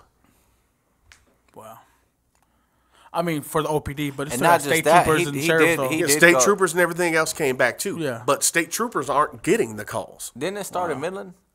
It did. Yeah, it started You know, they by got. They my said, "Hey, house. this is what's happening. This person got shot." State troopers, they got a radio call, but they're not getting the calls from dispatch. It's a totally separate thing. Wow. Our Odessa Police Department dispatch was getting that stuff. Y'all found them though. Oh yeah, Y'all found them. Yeah, y'all blasted. That's all that really like. You can't really like. They're not just riding around with telekinesis powers. Like No, I think I responded well. You know what I mean? I mean, from what we know, what we heard from the news. Yeah, we did what we had to do, Did what he had to do. and he wasn't hurting nobody else. Yeah. You know what I I'm mean, saying? how do you train for a situation like that? Really? I mean, because he was, you didn't. He was going in different cars. He was, you know what I mean? Like how do you train for that? Like, the only thing that can help you in that situation is a helicopter, right? Yeah. That would have made a lot of things a lot easier. Oh yeah. Guess what was out? The helicopter. Yeah, but we get a call. like you said, It 5 takes minutes, it takes anywhere from 2 to 5 minutes to put that information out at first. When we were getting stuff in, we had dispatch typing stuff in, and somebody was yelling that stuff out over at Channel 1. Hey, we have this. This is what we're getting.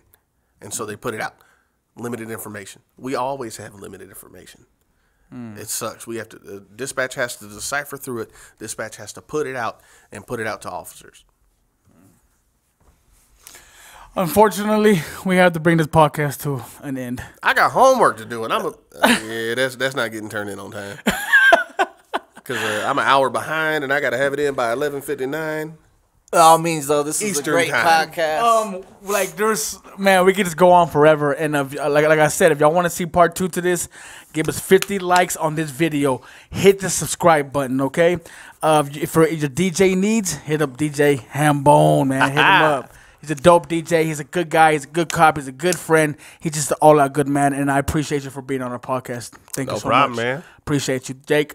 Thank you, man. Appreciate you. Like I said, man, hit the like button, hit the subscribe button. And if you could do your boy a favor, share this freaking video, man. Share it, man. Get the word out. The Smokes World Podcast. We're coming, and we're taking over West Texas, man. We appreciate you. Thank you to everybody who's been sharing. Thank you to people who've been commenting, liking, and all that good stuff. Thank you so much. Thank you for chilling with your boy Smokes, and thank you for tuning in to Smokes World. We out. I'm coming for you, Trine. Coming for you.